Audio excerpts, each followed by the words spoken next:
Chapter 531 Frightening Talent. Chapter 531 Frightening Talent. I've already set this place as a special forging room. You will have a higher success rate than even in the advanced forging rooms with any items you forge in here. The effects are especially obvious when you forge complicated and high-quality items. Hearing Shifeng's explanation, Melancholic smiled and the others were so excited that they were speechless. This surprise was simply too huge. Players who had never produced a high-quality item before had no idea how difficult it was to produce one. It was an extremely delicate job. Not only was the success rate very low, but the slightest mistake would also result in the item's destruction. Naturally, practicing the forging process for a long time would help significantly. However, high-quality materials were extremely rare. They had no opportunity to experiment and familiarize themselves with the forging procedures. They could rely on their experience and hope that, after repeatedly producing the item, they would become proficient with the design and reduce the amount of wasted materials. With this simulation device, however, they could practice as much as they wanted to, constantly modifying and upgrading their techniques. This would be of immeasurable help to them. Moreover, after players became forgers in God's domain, if they wished to become a master forger, they had to create their own items. Otherwise, it would not be possible for one to become a master forger at all. Hence, players normally began to accumulate experience of creating items when they became basic forgers. By the time they became advanced forgers, they would attempt to create new items constantly. However, with this simulation device, they could save a significant amount of time and effort. Of course, this did not come without a price. The simulation device needed energy to run, and magic crystals supplied that energy. Fortunately, it was relatively easy to obtain magic crystals. After all, they had a certain drop rate from dungeons. Guild leader, you're too awesome! Indescribable joy filled Cream Cocoa when she stepped into the room. Although Melancholic Smile and Roasted Ironheart were not as simple-minded and pure as Cream Cocoa, not revealing their thoughts so easily, they still could not help but approach the magic water ball when they entered the room. They loved all of the tools in this room so much that they simply could not bear to part with them. They would not trade this forging room away even if someone offered them a luxury car. The value of this special forging room far surpassed those luxury cars. Moreover, one could not buy a special forging room so easily. In the Forging Association, the advanced forging room was the best one could rent. Special forging rooms were only available in 2-star shops or above. This was also why so many players in the past had dreamed of upgrading their shops to 2-star status. The fragrant aroma inside the special forging room relaxed anyone who came into contact with it. The environment inside the room could also be adjusted to suit the user. Just the impact the forging room provided to one's mental state was significant. Using this room was practically a luxury. Not to mention, the flame and tools in an advanced forging room could not compare to those in this room. Although the flame in the special forging room could not match a Tier 2 mysterious flame, it was very close. However, Shifeng had already switched the flame here to the ice blue devil flame, further increasing the forging success rate. The special forging rooms are extremely limited in number. A 2-star shop only has 5 rooms. Among them, I have reserved 3 for you guys. I've already given you the authority over these rooms, so you will only be able to enter your respective special forging room. As for the remaining 2, I've set one as an alchemy room and the other as a forging room. Melancholic, if you find anyone talented in alchemy or forging, you can let them use these 2 rooms. However, you must first have them sign another contract. The effects that special workshops provide are extraordinary. It improves a player's techniques. It is far more valuable than any mere forging design, Shifeng said sternly. Guild leader, you can rest assured. I won't allow any of those traitorous bastards near these special forging rooms, Melancholic Smile assured. While it was difficult to obtain forging designs in God's domain, it was many times more difficult to train a highly skilled lifestyle player. This was precisely the function of these special training rooms, so they would not use them to nurture traitors. Afterward, Shifeng let Melancholic Smile handle the remaining matters regarding the Candlelight trading firm and logged out of the game. It was already daytime in the real world, with the sun shining brightly in the sky. I played for so long and never noticed. Sherfong smiled bitterly when he looked at the time, discovering that it was already nearing 1 p.m. However, there was nothing Sherfong could do about that. Not only had he come across such a priceless opportunity to evolve the Icarus's heart, but he had also obtained a shop promotion order. He could not log out of the game even if he wanted to. After Sherfong ate and was about to rest, his quantum watch rang. "Hello, Master Sherfong. I have completed the task you requested yesterday. You can have people visit the training area at any time." The female assistant, Liang Jing, reported respectfully through the video call. Ever since the fight at Big Dipper, he had become popular in Jinhai City. Many of Jinhai City's powerful figures hoped to meet with Sherfong. Unfortunately, Sherfong had rejected all of these requests. He had not been trying to be arrogant by doing so, he just did not have the time to spare. His future development was not aimed towards the world of fighting, but towards God's domain. Naturally, he could not waste too much time and effort on physical competition. Besides, these interpersonal relationships mattered little to Sherfong. If not for his victory over a top-tier master like Lei Bao, these people would not attempt to befriend him. If he had not defeated Lei Bao, these people would not even care if he existed. In other words, a person's strength was the key to success. As long as he continued to grow stronger, many more high-profile figures would seek his company. Hence, Sherfong had instructed Liang Jing to handle these affairs for him, and he had to admit that this female assistant was quite capable. Not only had she managed to dismiss all those who wanted to meet him, but she had also done it in a way that satisfied everyone. However, all these were only small matters. What truly amazed Sherfong was her integration of Big Dipper's inner training area and the training system's improvement. Even Sherfong admired Liang Jing's capabilities. She had actually accomplished all of this in such a short time. No wonder Chairman Xiao had her as his head assistant. Sherfong read through the information Liang Jing had sent, shocked by what he saw. This was the first time Sherfong had seen such management abilities. She was leaps and bounds above a manager like Blackie. Management talent? Sherfong suddenly thought of another matter. The guild's daily affairs have hampered Aqua's progress of her combat techniques lately.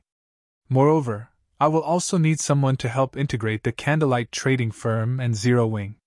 Melancholic Smile has been busy dealing with this so far, not giving her much time to improve her own forging techniques either. At this rate, the two of them will soon be buried in management work. What if I have Liang Jing handle these affairs? Sherfong pondered as he gazed at Liang Jing's image on the screen. If he had someone who could liberate Aqua Rose and Melancholic Smile from their management duties, allowing them to display their original talent fully, it would benefit both Zero Wing and the Candlelight Trading Firm's development. Liang Jing was a very good option for this position. However, Liang Jing was Xiao Yu's subordinate. Meanwhile, both Zero Wing and the Candlelight Trading Firm possessed many secrets. It was an extreme risk to hand their management over to an outsider.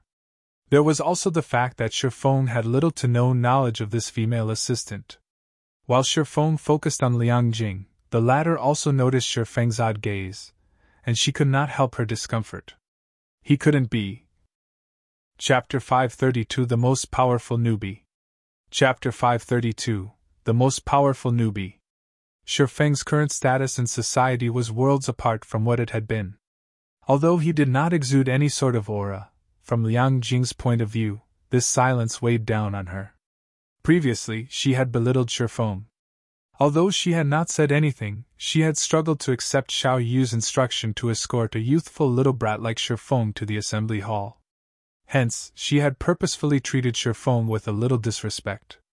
Now, however, Liang Jing regretted her actions. She really shouldn't have treated Sherfong impertinently back then. After all, someone who could earn Chairman Zhao's respect wouldn't be an ordinary character, even if it were only a young man in his early 20s. He can't be thinking of replacing me, right? Liang Jing worried. There were countless people out there who dreamed of becoming the assistant to a character like Sherfong. In the VIP room that day, many of Jinhai City's influential figures had hoped to send Sherfong assistants, taking the chance to deepen their relationship with the popular young man. Meanwhile, she had only received this job due to her advantage of being Xiao Yu's most valued assistant. If Shifeng dismissed her, only tragedy would await her. She had seen countless wealthy and well-stated princelings who were immeasurably arrogant. These people got rid of anything or anyone that irked them. Meanwhile, a successful young man such as Shifeng, whose status in society was far superior to even Xiao Yu's, was even more likely to behave in such a way. Watching Shifeng's solemn gaze, Liang Jing's heartbeat accelerated. Am I going to be fired, just like that? Liang Jing inwardly despaired. Suddenly, Shifeng spoke. Miss Liang Jing, thank you for your trouble. I'll leave to inspect the training grounds you've arranged in a moment. Although Shifeng might appear to gaze at Liang Jing solemnly, in reality, he was simply pondering how he should go about making Liang Jing one of his people, liberating both Aqua Rose and Melancholic Smile's potentials. He had not paid any attention to Liang Jing herself. However, after considering the matter for some time, he had not come up with a proper solution. Hence, he could only set the matter aside for now. After all, Liang Jing was someone Xiao Yu had sent. If Liang Jing became the manager of Zero Wing and the Candlelight trading firm, she would wield the core secrets of both organizations. Hence, Shifeng needed to be careful with his decision. Although Liang Jing's management capabilities were extraordinary, he first needed to familiarize himself with her personality. He had time to make the decision after he got to know her a bit. Ah? Liang Jing was surprised. Inadvertently, she breathed a sigh of relief. She had fully expected Shifeng to dismiss her when he opened his mouth to speak. Hurriedly, she said, Master Shifeng, I'll have a car sent to receive you immediately. Meanwhile, at the Big Dipper Training Center, the situation had undergone a massive transformation. The training center's employees were all in an extraordinarily good mood. Even the guests who frequented the training center were in a fiery mood. The training center had regained its past popularity. By now, everyone had heard the news that the Big Dipper Training Center had finally recruited a top-tier master to serve as an instructor. In this age, where mankind focused on personal fitness, everyone placed great importance on their own physical condition. Only through proper training and the assistance of medicine could one significantly improve their lifespan. In the past, people who had survived past the age of 100 were extremely rare. In today's society, however, many were easily capable of living past 120 years old. In addition, they could retain their youth for a long period. In the past, one would practically lose all semblance of youth past the age of 50. Now, however, even after reaching 70 years old, some still possessed their youthful vigor and appearances as if they were in their 40s. However, they were mostly martial arts masters. Ordinary people had yet to reach that level of health. In the past, Tai Chi grandmasters had lifespans surpassing 150 years. In the ancient world, that had practically been a miracle. Nowadays, with the support of technology, it was not impossible for humans to live that long. Hence, many people wished to strengthen their own bodies. Master Shifeng, this is the training ground the company has prepared for you. What do you think? Liang Jing pointed towards an exotic and elegant 3-story villa. Originally, the company had planned to turn this into a resort gold status members or above. However, when Shifeng requested a training ground that was free of disturbances, the only place they could think of that fit Shifeng's requirements was this villa. This villa was equipped with state-of-the-art training equipment, and the building's surroundings were the best Big Dipper Training Center had to offer. There was even a gravity training room in the villa that could fit up to several hundred people at a single time. When Liang Jing heard that the company had assigned this area to Shifeng, she was greatly shocked. This Greenwater Villa was Big Dipper's treasure. Now, the company had actually given Shifeng full authority over this place. Liang Jing had only realized how important Shifeng was to the company after this decision had been made. Not bad. This is an impressive location. Shifeng nodded his head with satisfaction. In reality, he had both visited and lived in the Greenwater Villa before. It was certainly a valuable area. Shifeng had even considered moving the guild's core members here, particularly the upper managers of the workshop. Although the workshop he had bought was quite good, the facilities available there were nothing compared to the Greenwater Villa. Miss Liang Jing, can I trouble you to ask Chairman Xiao to move all 10 virtual gaming cabins we previously agreed upon here? Shifeng asked after giving it some thought. Nurturing experts was easier said than done. Naturally, the more advanced the training and recovery facilities were, the more progress those experts could make. In particular, the gravity training room was immensely helpful to players. Hence, Shifeng planned to move a portion of Zero Wing's core members to the Greenwater Villa. He also intended to move here. By doing so, he could give pointers to others at any time. He could also scour for talents at the Big Dipper Training Center. God's Domain was unlike any other virtual reality game as it placed heavy emphasis on actual combat. The further one progressed in the game, the more realistic and difficult the battles would become. Producing experts would become much easier if he chose to nurture players who were already somewhat skilled in combat.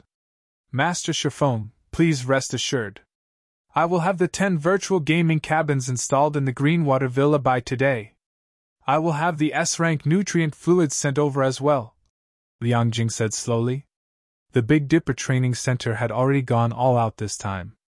Both the virtual gaming cabins and the S-rank nutrient fluids were extremely difficult to obtain.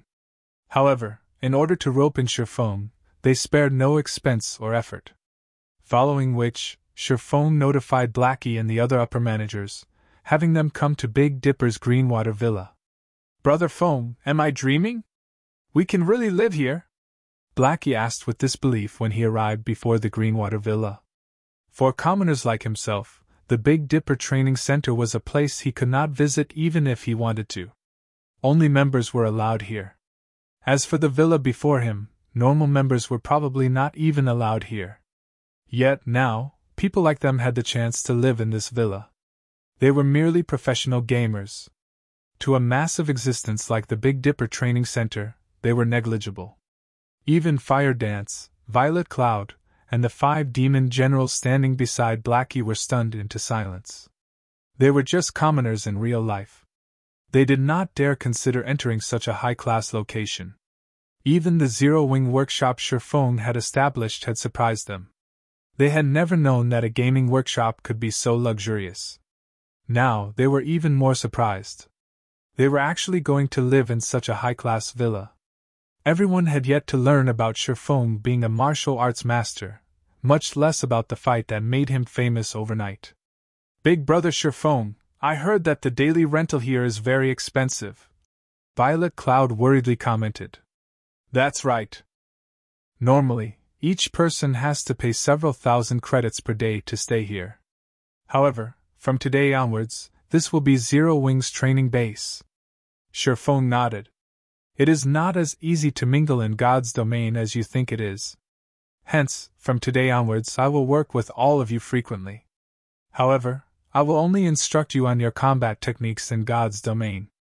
I'll leave your training in the real world to someone else. Someone else? Everyone was surprised. That's right. This is Master Lei Bao.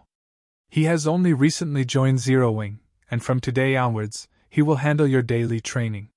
This is a rare opportunity that many will never have no matter how much they wish for it, so you must cherish it. Shifeng introduced the martial arts master. Although he was skilled in God's domain combat, he did not know how to train people in the real world.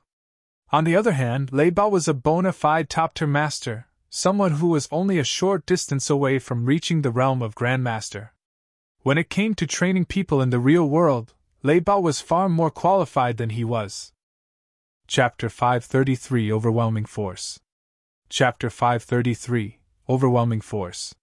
When the group heard Shifeng's introduction, they were dumbfounded. Everyone present knew just how precious a martial arts master was. Many professional fighters would do anything just to receive advice from a martial arts master, let alone personal tutorage. Moreover, their instructor was a top-tier master. Never in their dreams would something like this happen. For a second, Blackie and the others even thought that they had heard wrong. However, after spending time in God's domain, everyone's senses had improved considerably. By now, they were already capable of making a rough estimate of another person's strength. Lei Bao also made no attempt to hide his beast-like aura in the slightest. Just basking in his aura made their bodies feel heavier. If not for Shifeng standing beside Lei Bao, they would have fled immediately, as this oppressive feeling was truly unbearable. Although none of them knew Lei Bao's exact strength, none of them doubted that Lei Bao could wipe the floor with all of them in less than 10 seconds. "Master Lei Bao, I'll have to trouble you, then." Shifeng could see everyone's surprise and knew how incredulous of a situation was. However, this was all definitely real. Not even famous professional fighters would have access to these benefits. If Blackie and the others could not improve with Lei Bao's help, then he really had no other means of helping them.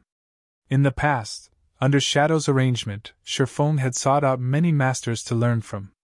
He had not been as lucky as Blackie and the others. Being stood up by a martial arts master after several weeks of waiting was a normal occurrence to Shifeng. As for personal tutorage? That was just a dream. "No problem. Since we agreed upon this beforehand, I will hold up my end of our bargain." Lei Bao nodded. He then shifted his gaze to Blackie and the others. Faintly smiling, he said, "All of you follow me. I'll have a look at your foundations before planning your training." Under Lei Bao's watchful gaze, everyone felt their hair stand on end. They all had a bad premonition about what was to come. Unfortunately, with Lei Bao's personality, even if they did not want the training, he would not show any mercy. "Guild leader." The group sent pitiful looks towards Shifeng. However, Shifeng only waved them off. With Lei Bao's training, Shifeng hoped that they could learn how to control their bodies more efficiently. Once they learned that control, they could display frightening combat power in God's domain. When it came to control over one's body, Lei Bao had reached perfection. That he had reached the standard of tiger roaring showed that Lei Bao knew a unique method to train his physical control. Otherwise, he could never train his body to the degree of merging his internal and external power. Compared to a half-baked martial arts master like Shifeng, Lei Bao was a powerhouse. While Lei Bao trained Blackie and the others, Shifeng did not remain idle as he headed towards the Greenwater Villa's gravity training room. Now that Shifeng's brain activity had significantly improved, if he wished to control the lock on his physical power completely, he needed to possess sufficient strength. Otherwise, his body would crumble, unable to withstand the sudden release in power. Lei Bao, on the other hand, was different. He was a true martial artist, someone who had trained in the arts since he was young. Even if he released the limiter his brain had placed on his body could easily handle the additional power. The gravity training room would help enhance physical toughness immensely. There were also various medicine and healing cabins available for one to recuperate as they needed. Since Shifeng had access to these facilities, he had to train as much as he could. After Shifeng had spent half the day training, Liang Jing had finished with her tasks at the Greenwater Villa. Currently, every Zero Wing member had a virtual gaming cabin in their room, coupled with an unlimited supply of A-rank nutrient fluids. However, the most valuable item was still the S-rank nutrient fluids. Each person had received 1 bottle. With it, everyone could fully replenish their brain's energy. Such expenditure had left even Liang Jing, someone who had seen various aspects of high society before, stunned. Not only was there a top-tier martial arts master serving as an instructor, but everyone had also been provided with a bottle of S-rank nutrient fluids. How was this supposed to be training for professional gamers? Those who did not know better might even think that these youths trained to participate in the national fighting competition. Was such extravagance necessary just to play a game? Shifeng could very much relate to Liang Jing. The chances of a single guild currently spending so much to nurture their experts were nil. The same could be said even for super guilds. However, that was simply because no one had realized the importance of a top-tier expert yet. Moreover, God's domain had only recently become popular, so its influence over the real world was still very faint. However, with the passing of time, God's domain's popularity would grow, and soon, it would become a part of everyone's daily life, becoming a true second world of mankind. People had the chance to live a different life in God's domain. They could explore all the mysteries this new world had to offer and perform feats that were normally impossible. The wealth one could earn in the game was immeasurable, and various fighting competitions would come to God's domain. These competitions were even more exciting than the fights in the real world. After Shifeng instructed everyone on their combat techniques in-game, he retired to his room and logged in, beginning a new day in God's domain. The moment Shifeng logged in, he began to open Twilight treasure chests. Without hesitation, he activated Divine Providence and sacrificed 100 life force points. Inside the quiet forging room, the 12 Twilight treasure chests on the floor released a dazzling aura that filled the room. Huh! It can't be, right? It's possible to obtain this, too? Shifeng looked at the golden book in his hand. Shifeng was already relatively happy about being able to obtain several more pieces of Tier 1 set equipment from the 12 treasure chests. However, upon seeing this glowing golden book, his joy became utter shock. The Book of Gold. This was the best possible item a lifestyle guild could obtain from the Twilight treasure chest. This book was not any ordinary item. It was a consumable item that would vanish after use. To an individual lifestyle player, this book's effects were not particularly significant. To a lifestyle guild, however, it surpassed even that of an epic item. Book of Gold Consumable. Permanently increases the proficiency of a single player's lifestyle skill by 1 rank to a maximum of Master rank. Can also be used to increase the proficiency of 100 players' lifestyle skills by 1 rank to a maximum of Advanced Forger, for 2 days. With this item, I can temporarily promote those advanced forging apprentices to basic forgers and promote Cream Cocoa and the others to intermediate forgers, significantly increasing their production speed and success rate. Shifeng could already imagine just how frightening the Candlelight trading firm would become with a sudden influx of so many basic forgers. Although there was only a gap of 1 rank between a basic forger and an advanced forging apprentice, it was a massive gap. Using the light stones as an example, while advanced forging apprentices only had a success rate of 20% to 30%, basic forgers had a success rate of 60% or higher. Not to mention, many items required one to be at least a basic forger to craft them. Until now, there were only 3 basic forgers in all of White River City, Melancholic Smile and the other 2. Other cities might not even have 1 basic forger, let alone 3. If the Candlelight trading firm had 100 forgers, its impact on the market would be astronomical. Most likely, even if one added together all the forgers throughout Star Moon Kingdom right now, that number would not even reach half of the Candlelight trading firms. Melancholic, contact all trustworthy advanced forging apprentices immediately and have them gather in the 5th floor meeting room. Shifeng did not wish to leave the Book of Gold unused. Chapter 534 Fire Dragon Potion. Chapter 534 Fire Dragon Potion. Maple City, Overwhelming Trading Firm. Master Aspiration, may I know if you are satisfied with the Overwhelming Trading Firm's advanced alchemy room? Yulan asked softly as she watched the white-haired old man standing beside the workbench. Currently, this old man held a purple glass bottle and gently swirled it around. Yulan was extra careful when dealing with this old man, Master Silent Aspiration, treating him with more respect than even Feng Xianyang. Although this white-haired old man was already past 70 years old, even Underworld's upper management had to show this man great respect, much less a young woman like herself. Before Yuan had even been born, this old man had explored virtual reality games for many years. And throughout all these years, he had focused fully on the art of alchemy. In this day and age, nobody in the virtual gaming world's alchemy industry did not know the name Silent Aspiration. Old man Silent Aspiration was already a basic alchemist. Meanwhile, if Shifeng could see the potion this old man was concocting right now, he would find it both shocking and familiar. The potion in the glass bottle was a fire resistance potion. However, it was not just any fire resistance potion. It was a modified variation. In the past, this potion had been known as the Fire Dragon Potion, and it had been extremely famous throughout God's domain.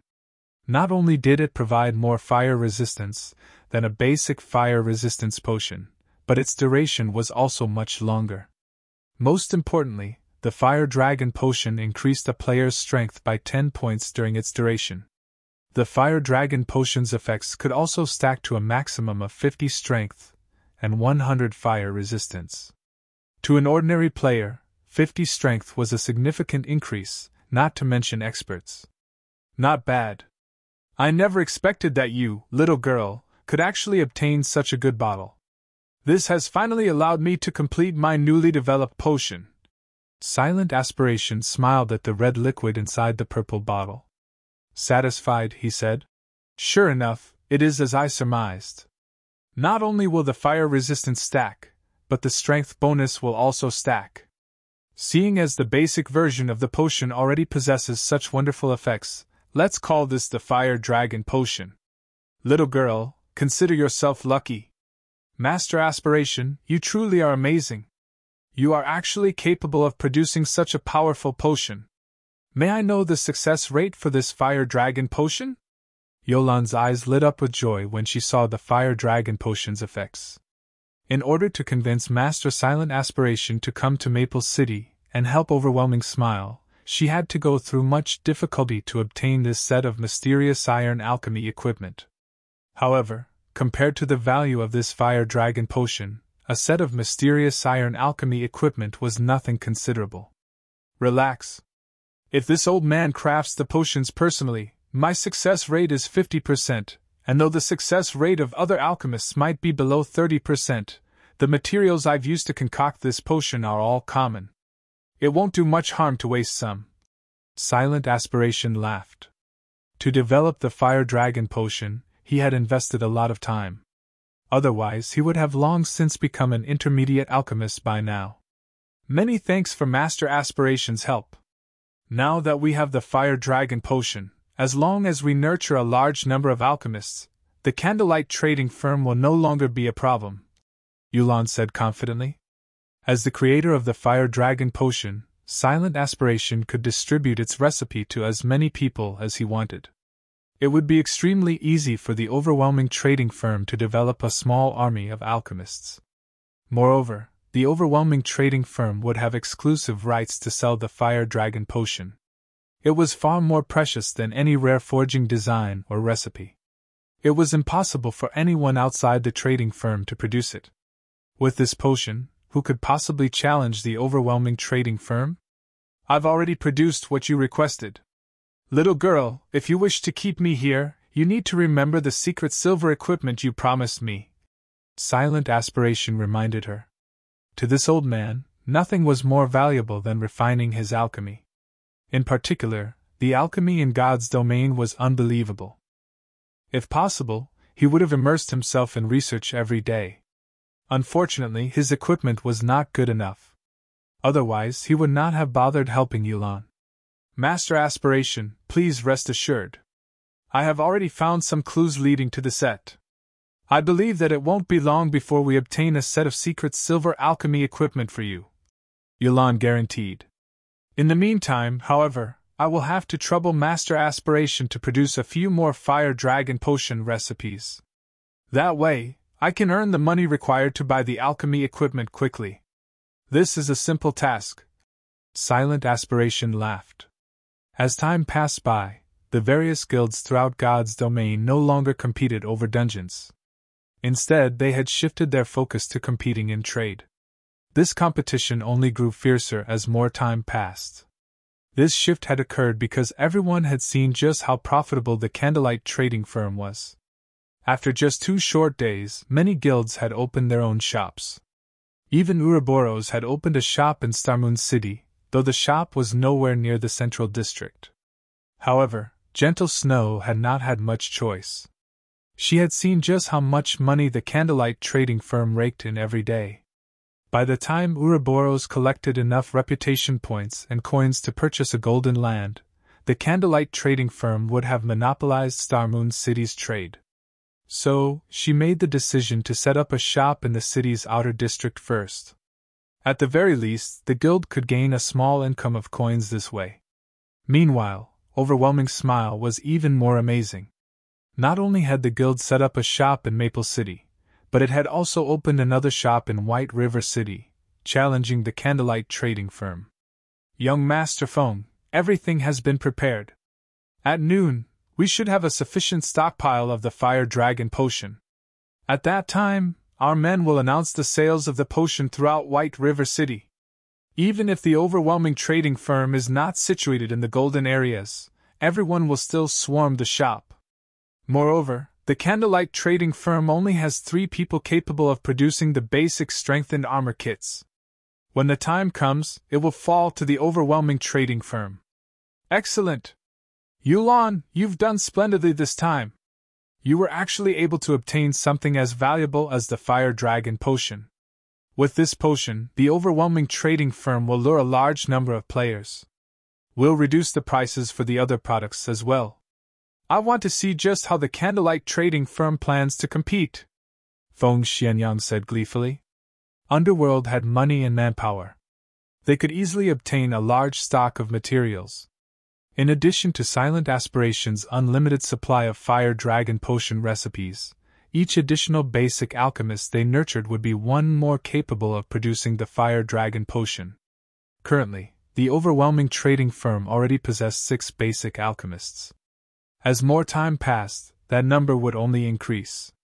On the other hand, the Candlelight trading firm had no way to increase the number of forgers who could craft basic strengthening armor kits, no matter how many basic forgers they hired.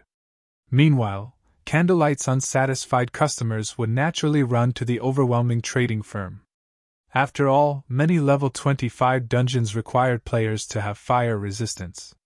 One could say that the Fire Dragon Potion was more valuable to players than the basic strengthened armor kits. Moreover, every player only possessed limited funds. As the Fire Dragon Potion was cheaper than the basic strengthened armor kits, when comparing the benefits one could gain from the two, players would prioritize the Fire Dragon Potion. While Feng Xianyang fantasized about monopolizing White River City's trade with the overwhelming trading firm, Shifeng's work was in full swing. To maximize the benefits of the Book of Gold, Shifeng allowed all trustworthy advanced forging apprentices to become basic forgers and had them produce light stones ceaselessly for 2 days. As for Shifeng himself, after becoming a forger, he had unlocked the forging design for the intermediate mana armor kit. Hence, throughout the duration of the Book of Gold, he focused on forging intermediate armor kits without rest. In addition, during this time, Shifeng had secretly recruited Gentle Snow's help to establish a few Candlelight trading firms in several other major cities, particularly the major cities in Starmoon Kingdom's eastern region. However, as Shifeng's money was limited, he had only established basic shops in these cities' outer districts. To establish these shops, Shifeng had invested all of the money he had earned during this time. He even spent the money the guild had earned through guild quests. Guild leader, we have met our intended goal. We can begin operations at any time, Melancholic Smile reported. Although she was somewhat tired, excitement filled her eyes. Chapter 535 Difference in Background. Chapter 535 Difference in Background. Begin selling them in the shops, then? Shifeng nodded. During the past 2 days, Shifeng had nearly 100 basic forgers produce light stones constantly. Their stock of light stones was enough to supply multiple cities. In addition, the proficiency gained during this period had allowed many advanced forging apprentices to earn the promotion to basic forgers. With this, they could meet the public's demand even after their current stockpile ran out. Guild leader, how much should we sell them for? Melancholic Smile asked. Previously, she had focused on her work fully, giving no thought as to how much they should sell the light stones for. The materials used to produce the light stones were very common. A 20-piece stack of light stones cost less than 3 silver to craft. Factoring in a basic forger success rate, which was just slightly above 50%, the total cost would be around 6 silver per stack. Simple. Sell each piece for 1 silver and each stack for 19 silver, Shifeng stated directly. Unlike the basic strengthened armor kits, which were considered luxury items to most ordinary players, light stones were commonly used items. So, its price was also very low. In the past, the starting price for light stones had also been roughly 1 silver per piece. Any higher and players would begin to feel cheated. However, as the number of players who could produce the item increased, the light stone's price would eventually fall to 50 copper per piece and 10 silver per stack. What about the intermediate mana armor kits? Melancholic Smile asked. In reality, Melancholic Smile didn't believe that the light stones were candlelight trading firm's trump card. Rather, she believed that their success lay in the intermediate mana armor kits. Only Surefoam could produce the intermediate armor kit, as nobody else had the design. This was the candlelight trading firm's greatest advantage. Others might not realize this, but the reason behind Star Street trading firm's fierce competitive edge was the basic mana armor kit. Even now, the basic mana armor kits were still highly sought after by elite players. Intermediate mana armor kit can be made into either physical or magical intermediate armor kit. Bound to character after equipping. Intermediate physical armor kit. Defense plus 200. Strength plus 10, Endurance plus 12, Agility plus 10. Maximum binding limit per character, 3, can only be bound to level 25 equipment, or above. Intermediate magical armor kit. Defense plus 60. Intelligence plus 10, Endurance plus 12, Vitality plus 10.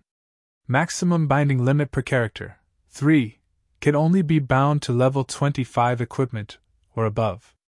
If a player equipped 3 intermediate mana armor kits, the total attributes they received would be the equivalent of wearing an additional piece of level 25 dark gold equipment. One could not buy level 25 dark gold equipment through the market even if they had the money. Many people offered prices of 20 gold or more for non-MT dark gold equipment, not to mention dark gold weapons and equipment for MTs. Currently, God's Domain's elite players were around level 25, so they could conveniently use the intermediate mana armor kits. Hence, now was the best time to sell them. However, it was also this reason that made it difficult for Surefoam to set the price for the kits. He could neither sell it too cheap nor too expensive.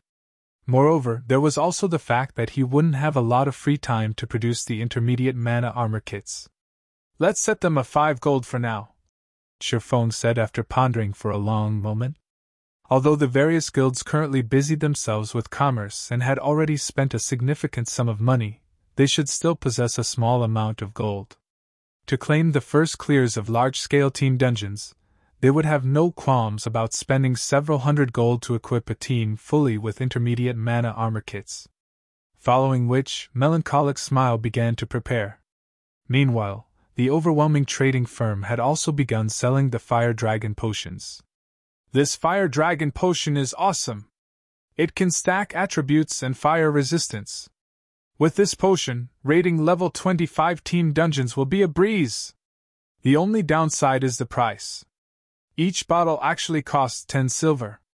The MT alone will require 5 bottles per run.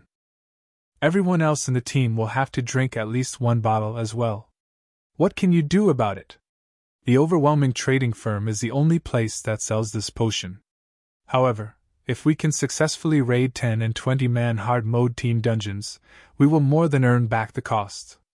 Overwhelming Smile's advertising had been very well timed. As the Fire Dragon potions went on sale, people began to promote the potion at the various lively locations throughout White River City.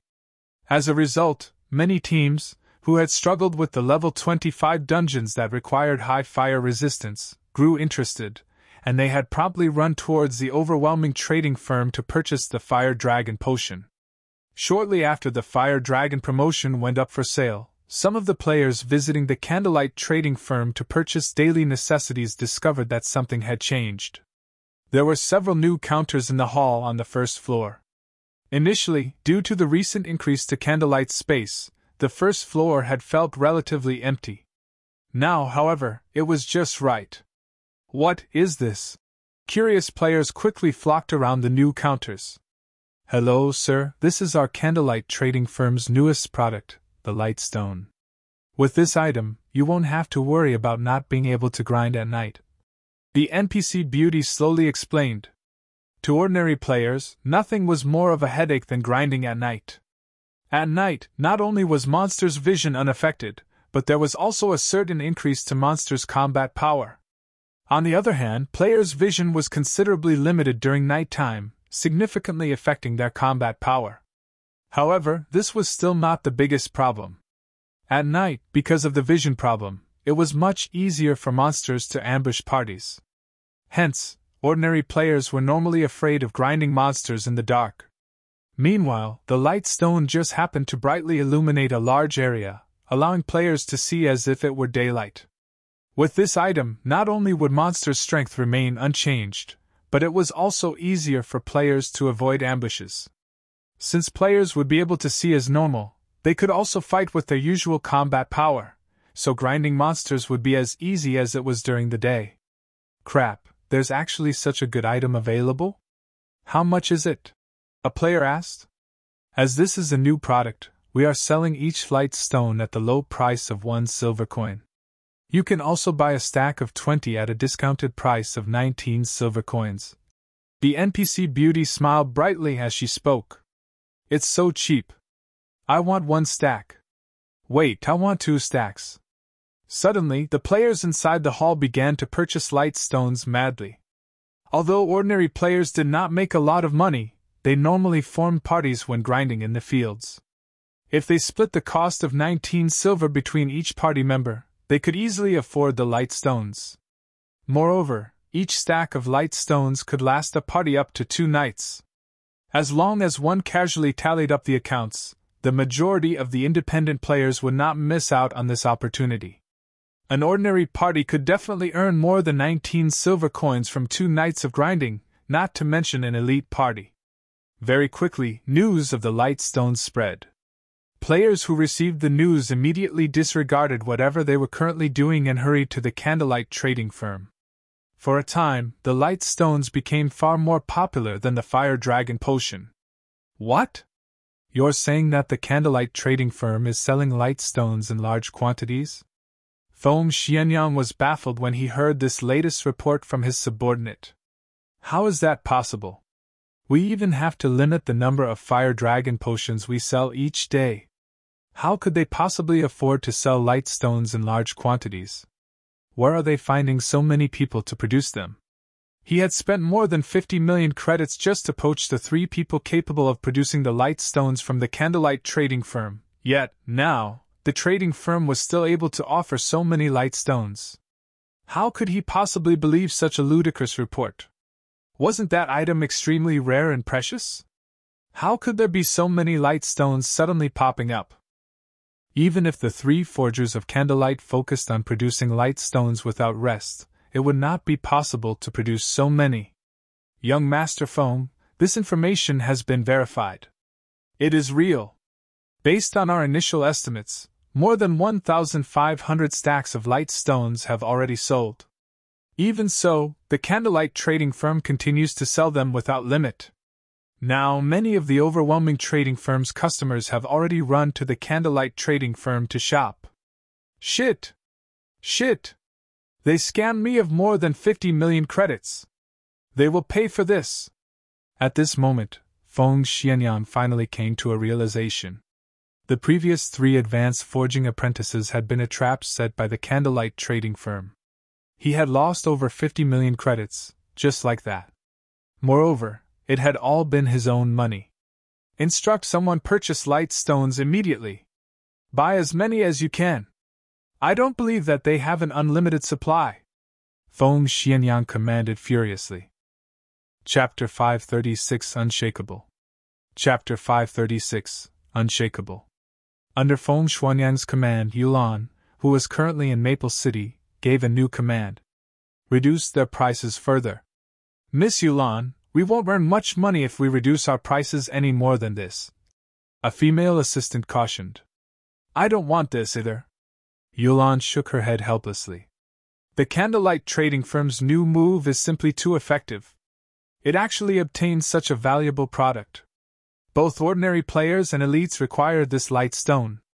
Although our fire dragon potions are also very useful, only elite teams and various guilds can afford to buy them. Meanwhile, our stock of fire dragon potions is very limited. As a competitive edge, it stands no chance against the light stone at all.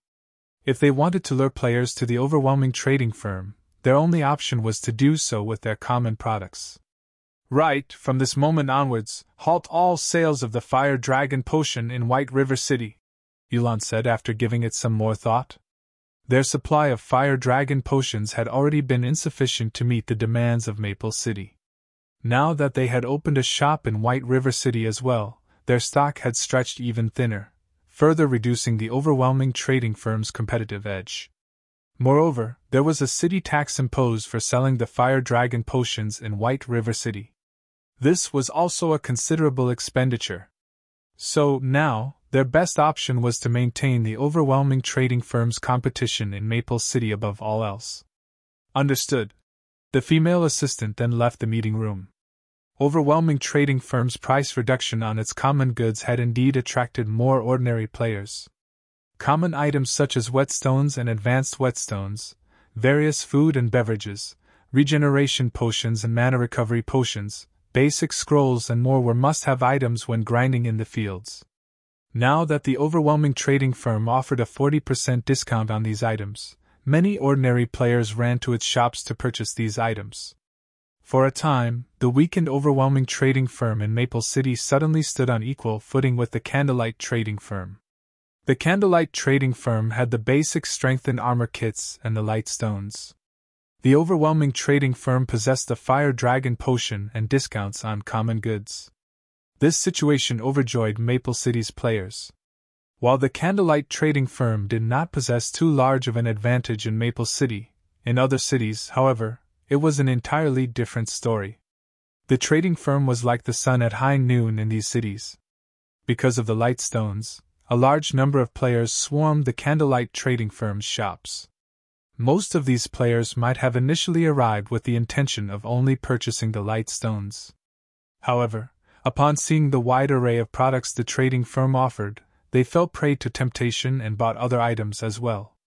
Suddenly, the Candlelight trading firm's income exploded. Meanwhile, the trading firm's most exaggerated sources of income were still Starmoon City and White River City.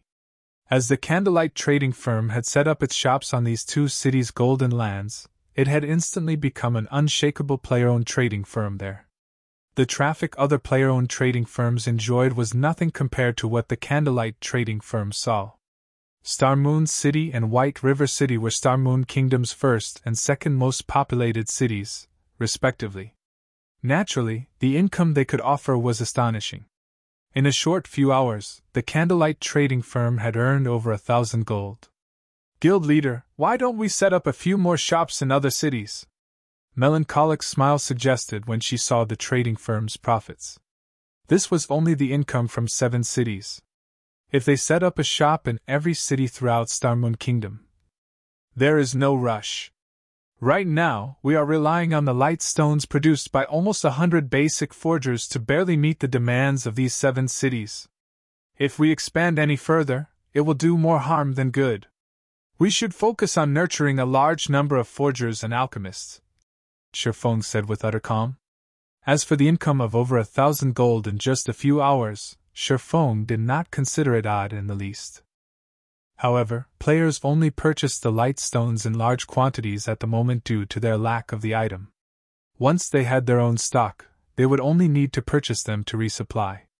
Hence, the Candlelight trading firm's income would decrease gradually as more time went by. Regardless, it would still be a frightening amount of money.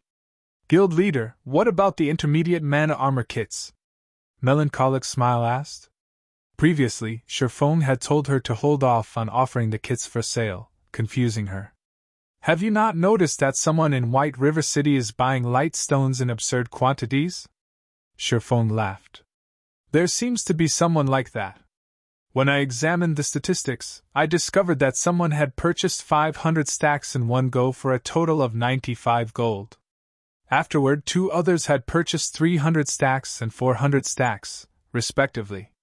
Even if these people bought the light stones for their own guilds, they should not need to buy so many. Melancholic smile nodded. Someone is intentionally trying to clean out our stock of light stones. If we push out the intermediate mana armor kits right now, what would we do if that person stops buying our light stones? Since someone is willingly purchasing our light stones in large quantities, who are we to stop them from giving us their money? Shifeng laughed. The production of light stones was very fast. If a basic forger crafted them, the process for each stone would typically take around 6 to 8 seconds. After all, the materials only needed a little processing, and the finished product just needed a coating of magic runes. Though the process of adding the magic runes was somewhat troublesome initially, that would not be a problem once the forgers were accustomed to it. After that, the only problem remaining was the success rate. Basic forgers had a 60% success rate for forging the light stones. If they had good equipment and tools, their success rate could be increased to around 70% or so. In other words, as there were 48 hours in each day in God's domain, a single basic forger could produce roughly 20,000 light stones per day. If 100 people worked for 2 days continuously, they would have 4 million light stones. Moreover, this was only with the condition that basic forgers produced the light stones. This time, Sherfone had distributed all of the light stone forging designs, allowing many other advanced forging apprentices to learn it as well. Only, their production speed was slightly slower. 4 million stones were the equivalent of 200,000 stacks. If they sold each stone at 1 silver and each stack at 19 silver, one would have to spend 38,000 gold to purchase them all. In all of God's domain, Sherfone did not believe that anyone possessed 38,000 gold. And even if someone did, nobody would be so stupid as to spend it all on light stones. They would have long since invested it into buying lands. Currently, Feng Xianyang sat at one of the open-air tables in a high-class restaurant. He held a light stone in his hand, admiring it. This item's effects are truly impressive. If we buy out all the candlelight trading firm's stockpile, they will have no choice but to limit the amount they sell. At that time, it will be the overwhelming trading firm's time to shine. Feng Xianyang laughed coldly. It would be just like the basic mana armor kits. Back then, the supply of the basic mana armor kits had been too limited. As a result, the kit's price had risen from 20 silver to 40 silver when other players resold it. Even then, plenty of people still purchased them. As soon as the candlelight trading firm began limiting the amount of light stones it sold, he could turn around and sell the light stones he bought at an increased price. At that time, even if he sold them at 1.5 times the original price, a large number of players would still buy them. He would not have to fear a lack of customers. Young Master Feng, after using all the coins we bought with credits, as well as the coins earned through the overwhelming trading firm, we've purchased over 4,000 stacks of light stones. However, the candlelight trading firm shows no signs of limiting its sales. The slightly chubby middle-aged man reported worriedly, wiping the sweat from his forehead. What are you worried about? Now that we've purchased so many, they can't possibly have much left in their inventory. It won't be long before it is our time to shine. Feng Xianyang comforted the man, utter confidence filling each word. He had already asked the 3 advanced forging apprentices he had previously poached, so he knew that advanced forging apprentices had less than a 30% success rate for producing the light stones. Moreover, each stone required more than a dozen seconds to craft. Even if the candlelight trading firm had over a dozen people forging light stones constantly, it could not accumulate a large stock over a few days. After they had purchased so many stacks, even if the candlelight trading firm was not currently at its limit, it soon would be. Now, all he had to do was wait. Chapter 537 Legend Resurfaces. Chapter 537 Legend Resurfaces. Inside the candlelight trading firm's serene and quiet special forging room, after spending a long time planning for the trading firm's future, the sound of his communicator ringing suddenly entered Sherfeng's ears. He sure is fast. Sherfeng's lips curled up when he looked at the name of the caller. The person contacting him this time was none other than Everlasting War, the person who had invited him to participate in the Dark Arena before. Sherfeng promptly removed the demon mask's disguise, returning to his appearance as Yi Feng. He then accepted the call and said, "Brother Everlasting, long time no see. It seems that your strength has risen significantly once again." He could not see Everlasting War's current level through the screen, but judging from the change in the other party's equipment, he could tell at a glance that Everlasting War had undergone quite an improvement.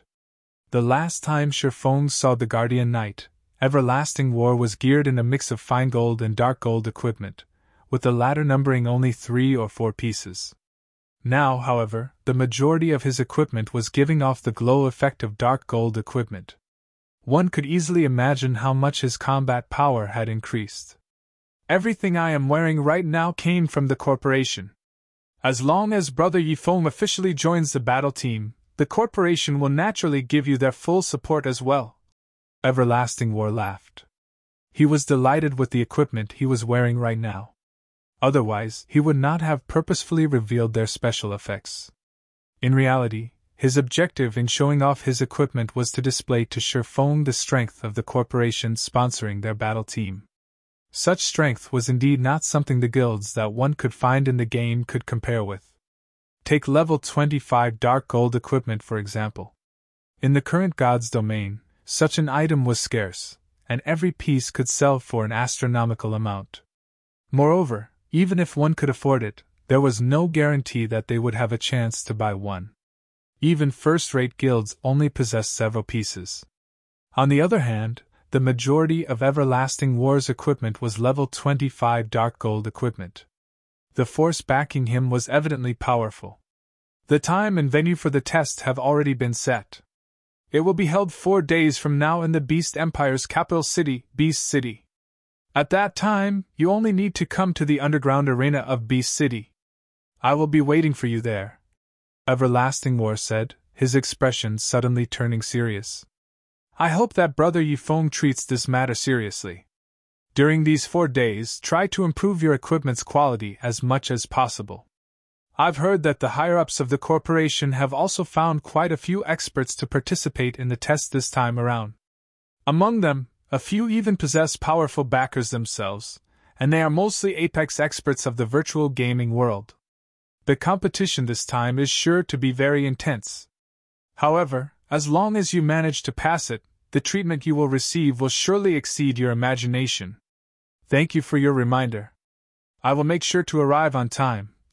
Sherfone laughed, not bothering to add anything else. As for Everlasting War's advice for him to upgrade his equipment, Sherfone had previously thought about doing so before. However, how could epic equipment possibly be that easy to obtain? Epic equipment? Sherfone could not help but ponder. At this point, he had already used up all the excess life force points he had saved up in the Icarus's heart. If he wished to upgrade the necklace to epic rank, he would have to collect the full 5,000 life force points required. However, after using that many life force points to open Twilight treasure chests, he had also obtained quite a harvest. Currently, he had also completed the Tier 1 set equipment for Shield Warriors and Guardian Knights. There were even a few extra set pieces for a second set. He had also completed the Tier 1 set equipment for Assassins, Elementalists, and Clerics. As for Berserkers, Rangers, and Druids, he was still missing 1 set piece for each class. He also obtained 2 extra set pieces for Swordsmen. Other than these Tier 1 set equipment, he had also obtained plenty of level 30 fine gold and dark gold equipment. Overall, his harvest was quite bountiful. It's been some time since I last targeted Overwhelming Smiles members. If I go for them again right now, they should not be too on guard against me. Sherfone licked his lips. There weren't many Twilight treasure chests remaining. If he could upgrade the Icarus's heart to epic rank and obtain another shop promotion order, at that time, the Candlelight trading firm would truly become unstoppable. Saying so, Sherfone immediately went into action. After leaving the special forging room, he immediately headed towards the teleportation hall. Although it was somewhat inconvenient to take action during daytime, with his standards, he would have no problems ambushing a bunch of elite players. Just as Sherfone arrived at Maple City, Melancholic Smile called him. Guild leader, that group of people has finally stopped buying light stones in bulk. Do we begin now? Melancholic Smile asked with anticipation. It had been quite some time since the light stones first went on sale. Now, the Candlelight trading firm's income was gradually decreasing as the enthusiasm of players began to cool down. If they added more fuel to the fire at this moment, they were bound to deal the other player-owned trading firms a significant blow, as well as solidify the Candlelight trading firm's position further. Okay. Since we've wrung them dry already, begin selling then. Shifeng nodded. The reason why he chose not to sell the intermediate mana armor kits until now was his concern that some people would intentionally purchase them in bulk. Then, when the Candlelight trading firm's supply of the kits ran out, these people could take advantage of this situation to deal with the Candlelight trading firm, as well as earn a fortune while they were at it. Hence, Shifeng planned to utilize the light stones first, to deplete the funds of these people. Soon, another new counter appeared simultaneously in the first-floor halls of the various Candlelight trading firms. Why was another counter added to the Candlelight trading firm? A berserker, who had come to purchase light stones, asked curiously. Hello, sir, this here is our Candlelight trading firm's latest product, the intermediate mana armor kit. This item will greatly increase your attributes. Moreover, you can equip up to 3 kits at a time, the beautiful NPC saleswoman explained. What? This is the intermediate mana armor kit? The berserker was stunned. The basic mana armor kits had long since become a legend in the city. Currently, each kit sold for 50 silver. Even so, many still wished to buy it. Unfortunately, there just was no supply for the item. Now that the intermediate version of the kits had suddenly appeared, how could this not be surprising? After the berserker read the item description of the intermediate mana armor kit multiple times, he was finally sure that he was not hallucinating. Such powerful attributes! Just a single intermediate mana armor kit is equal to 3 pieces of the basic version. The berserker's eyes shone dazzlingly, his drool nearly leaking out of his mouth. The attributes of the intermediate mana armor kit were simply too shocking. As long as one could equip 3 of these kits, it would be equivalent to wearing an additional piece of level 25 dark gold equipment. Currently, despite the high demand for level 25 dark gold equipment, supply for it was practically non-existent. Countless people could not buy one even if they wanted to. If he could equip 3 intermediate mana armor kits right now, it would be equivalent to having an additional piece of level 25 dark gold equipment. Just imagining it exhilarated the berserker. Battles in God's domain relied on 2 things, the player's techniques and the player's attributes. At this stage of the game, even if one had passable techniques, they would still have to consider the attributes of their equipment before they could try raiding a dungeon. To an ordinary player, even being fully geared in mysterious iron equipment was a dream, not to mention owning a piece of dark gold equipment. The attributes of a single piece of dark gold equipment could easily rival that of multiple pieces of mysterious iron equipment. If an ordinary player could equip 3 intermediate mana armor kits, it would no doubt result in a massive increase in strength. Crap! I was only missing just that bit of attribute to qualify for that 20-man team dungeon last time. If I can equip 3 of these intermediate mana armor kits right now, the team leader will definitely beg me to join them. The berserker could not help but fantasize. However, when he laid his eyes on the price of the kits, each intermediate mana armor kit actually cost 5 gold. Suddenly, the berserker was dumbfounded. Although ordinary players could not afford to buy the kit, news about it still spread like lightning. The kits became the headline news on the official forums right away. Shocking emergence of the intermediate mana armor kits. Chapter 538 Causing a Commotion in Starmoon Kingdom. Chapter 538 Causing a Commotion in Starmoon Kingdom. The appearance of the intermediate armor kits immediately caused a commotion. News about the Candlelight trading firm spread like a pandemic throughout the entire Starmoon Kingdom. In just a dozen minutes or so, the initially fading hype over the Candlelight trading firm surged once more. Players throughout the kingdom were behaving even more wildly than before. The light stone was merely common goods. Although it was of significant help to players, it did not provide any direct improvements towards a player's strength. It belonged to the category of support items. However, the intermediate mana armor kit was different. This was an item whose sole purpose was to increase a player's attributes. Moreover, it provided a considerable increase. Upon receiving news regarding this matter, many elite parties and teams that were out in the field immediately dropped what they were doing and rushed back to their respective cities. They made a straight dash to the candlelight trading firm to purchase the intermediate mana armor kits. If they were even a little too slow, other players would no doubt buy out the kits.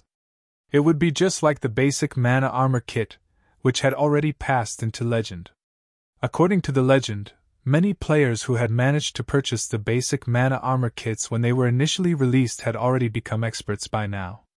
Some ordinary teams had also become top-tier teams capable of challenging hard mode, and even hell mode, team dungeons. However, hell mode was only limited to 10-man dungeons. To the majority of independent players, 20-man team dungeons were simply too difficult to challenge. The requirement of such dungeons on a player's equipment foundation was just too high. The requisite level in combat techniques was also extremely high. Only a small number of guild elite teams could clear such dungeons. Team leader, I've just received news that the intermediate mana armor kits are selling for a fraudulent price of 5 gold per kit. We can't afford them even if we want to buy them. They are indeed expensive. Even so, we still have to buy them. We must obtain them even if we have to borrow money to do so. I have deeply regretted not getting the basic mana armor kits. You should know our performance inside team dungeons as well. We are always short of just that small amount of damage and defense. Unfortunately, no matter what we do, we aren't able to upgrade our equipment any further. In the end, those teams that had the luck to buy 3 basic mana armor kits managed to brute force their way through the bosses. Right now, a single intermediate mana armor kit could match up to 3 basic mana armor kits. As long as we get our teams empty 3 of these kits, we will be able to defeat the bosses of the team dungeon. At that time, won't it be easy to earn back the money we spent? Many independent teams out in the field maps began taking action, using all means to collect money. To elite teams, collecting 5 gold was still relatively easy. However, it would be very difficult if they wished to obtain 15 gold. Even so, they still endured the hardship as they tried to amass 15 gold. After all, the effects of having an additional piece of level 25 dark gold equipment on an MT was quite significant. Normally, 20-man normal mode team dungeons dropped mysterious iron rank. Secret silver equipment only dropped if one possessed heaven-defying luck. Meanwhile, there were only 3 or 4 bosses inside a team dungeon, and each boss dropped just 2 or 3 pieces of equipment. On average, one could get roughly 10 mysterious iron equipment with each dungeon run. After factoring in the money and items obtained from the dungeon monsters, a team earned around 4 gold to 5 gold each time they raided a 20-man normal mode team dungeon. There was also the need to factor in the team's various expenses, loss of EXP, and such, which further reduced the team's profits.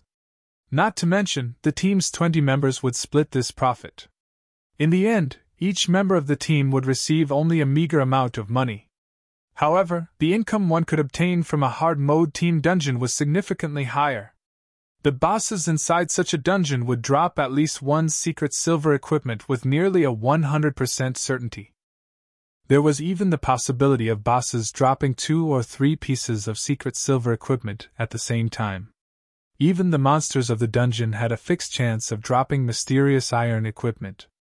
Another point was that only hard mode team dungeons dropped certain necessary raw materials. After adding up the various types of income, a team would typically earn at least 10 gold from every dungeon run, more than double that of normal mode team dungeons. If a team managed to clear a normal mode team dungeon, they would be able to sate their hunger at most. However, if they succeeded in raiding a hard mode team dungeon, they would be able to dine like kings. Every time inside bars, there was bound to be some amazing teams celebrating their successful raid over a hard mode team dungeon, earning the envy of the surrounding players. Now that everyone received such an opportunity again, the players naturally had to make a desperate effort for it.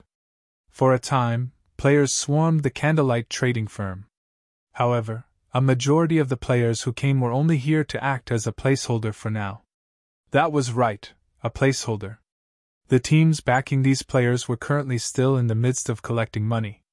As soon as they gathered enough, they would immediately purchase the intermediate mana armor kits from the trading firm, afraid that the kits would sell out. Although few independent players could afford the intermediate mana armor kits, it was an entirely different story for guilds. Guilds were already willing to invest thousands of gold in a single shop, not to mention spending several hundred gold to equip their core teams with intermediate armor kits. If guilds could fully outfit their core teams with intermediate armor kits, the combat power of these teams would rise to a whole new level. There was no question that it was a worthwhile investment. All the guilds that had received news regarding the intermediate mana armor kits immediately hurried over to the candlelight trading firm. Moreover, these guilds were incredibly ambitious, each and every one of them asking to buy 100 or more kits without hesitation. "What did you say? Why aren't you selling it to me?" a guild representative shouted angrily. "Have a good look. I don't lack the money to pay for them." "Sir, my apologies, but since the supply for the intermediate mana armor kits is too limited, we are only selling it in limited quantities. Ordinary players are allowed to buy at most one kit each time. As you are representing a guild, you will only be allowed to buy a maximum of 9 kits. If you are from one of the guilds partnered with the candlelight trading firm, you will be allowed to purchase up to 21 kits at a single time." The beautiful NPC saleswoman smiled faintly, paying no heed to the actions of the angry player before her. "Damn! Give me 9 for now, then!" The guild representative was helpless about the situation as the guild he belonged to was not a partner of the candlelight trading firm. He had no choice but to buy 9 kits for now and have the guild send more members to make additional purchases. Only, they would have to waste a lot of time using this method. There were just too many players coming to buy the kits, and even lining up was extremely troublesome and time-consuming. Although the candlelight trading firm had only set up shops in a few cities, when players and guilds of other cities heard of the news regarding the intermediate mana armor kits, they had promptly made their way over to cities that housed the candlelight trading firm. Among them, the number of players running over to White River City was the highest.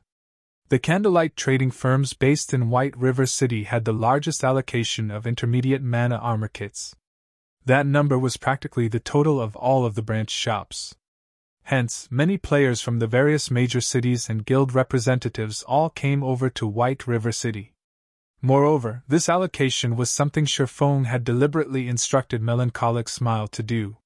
He had done so with the intention of increasing White River City's population. Once everyone realized the uniqueness of White River City, some players would surely consider developing themselves here instead, out of convenience. Meanwhile, this would indirectly increase Zero Wing's strength. At this moment, the guilds that had previously chosen to partner themselves with the candlelight trading firm were celebrating in joy. Previously, most, if not all, of them felt that they had taken a huge loss by partnering with Candlelight. Now, however, they had become the envy of all the other guilds. Being able to purchase 21 kits at a single time had saved them plenty of trouble. Right now, the intermediate mana armor kits were priceless. Currently, people were offering to buy the kits for 8 gold coins, and this price was still rising. Even so, nobody was willing to sell their kits. Moreover, under the oversight of the system, independent players could purchase only 1 intermediate mana armor kit. Nobody wished to waste this precious opportunity, so they would not readily sell the kits they had obtained. Just as many guilds were fighting to purchase the intermediate mana armor kits, silence filled Overwhelming Smile's guild residence in White River City. Inside the guild residence's meeting room, several veins were bulging on Feng Xuanyang's forehead. He was very nearly at the point of erupting. Boom! Boom! Boom!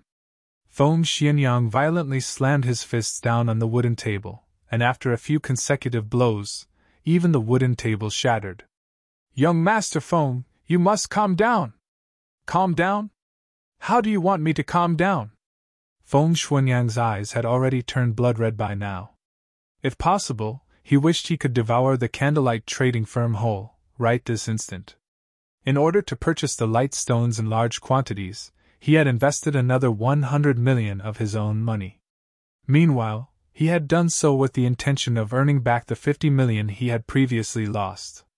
He had even thrown in all the earnings of the overwhelming trading firm into the mix. But all he had accomplished was purchasing a bunch of goods that had a seemingly endless supply. The most infuriating part was that, upon receiving news regarding the candlelight trading firm, his superiors had immediately ordered him to buy 300 intermediate mana armor kits. However, where was he supposed to get so many coins? 300 kits would cost 1,500 gold.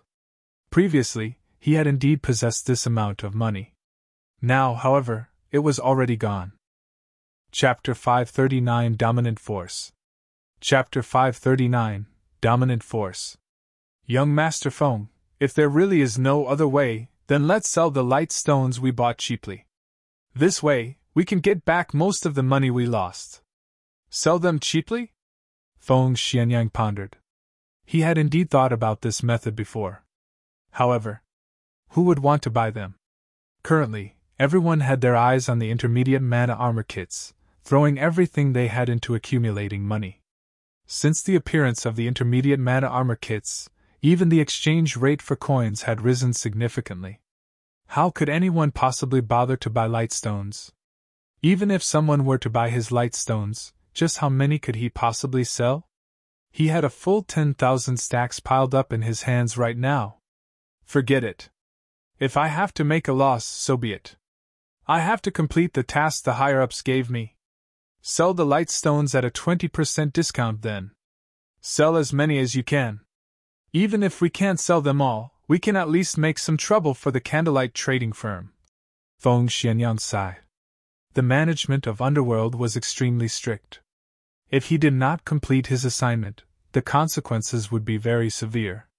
He had only managed to reach this position in the organization after many difficulties. Naturally, he could not fall short after coming this far. These 10,000 stacks of light stones had cost him 1,900 gold, more than half of which came from Underworld and the overwhelming trading firm. Although he would lose a significant sum of money by selling the light stones at a 20% discount, at least he could earn back Underworld's and Overwhelming Smile's shares of the money. He would also have the 1,500 gold required to purchase the 300 intermediate mana armor kits. Sometime later, the overwhelming trading firm also began selling light stones. Moreover, due to Underworld's connections, Feng Xianyang managed to quickly get in touch with the various guilds around Starmoon Kingdom. Light stones were still not available in many cities around the kingdom, which left the demands of many players unsated. So, selling the light stones at a 20% discount prompted many players to fight to purchase them. Only for every stack of light stones sold, Feng Xianyang would feel a painful sting in his heart. Just as the intermediate mana armor kits were selling hotly in White River City, Starmoon City had also gone into a frenzy. Currently, upper managers of the various large guilds based in the capital stood in front of the counter inside the candlelight trading firm, their eyes bloodshot. I am the vice leader of the Wind God Guild. Call out your boss for me. I have a big business proposal that I wish to discuss with him. I am an elder of the Rainbow Guild. Why aren't you calling your upper management to come to greet me yet? Various guilds in Starmoon City were thinking of ways to contact the upper management of the candlelight trading firm. Unfortunately, no matter what words they used, the NPCs hired by the candlelight trading firm completely ignored them, leaving them restless. Initially, the various large guilds in Starmoon City were only somewhat surprised when the candlelight trading firm had set up a shop in the city. They never expected that someone could actually afford to buy a plot of land in the golden area of the city, and even set up a shop there. Now, however, they could not help but wish they could purchase the entire candlelight trading firm. Using credits, of course.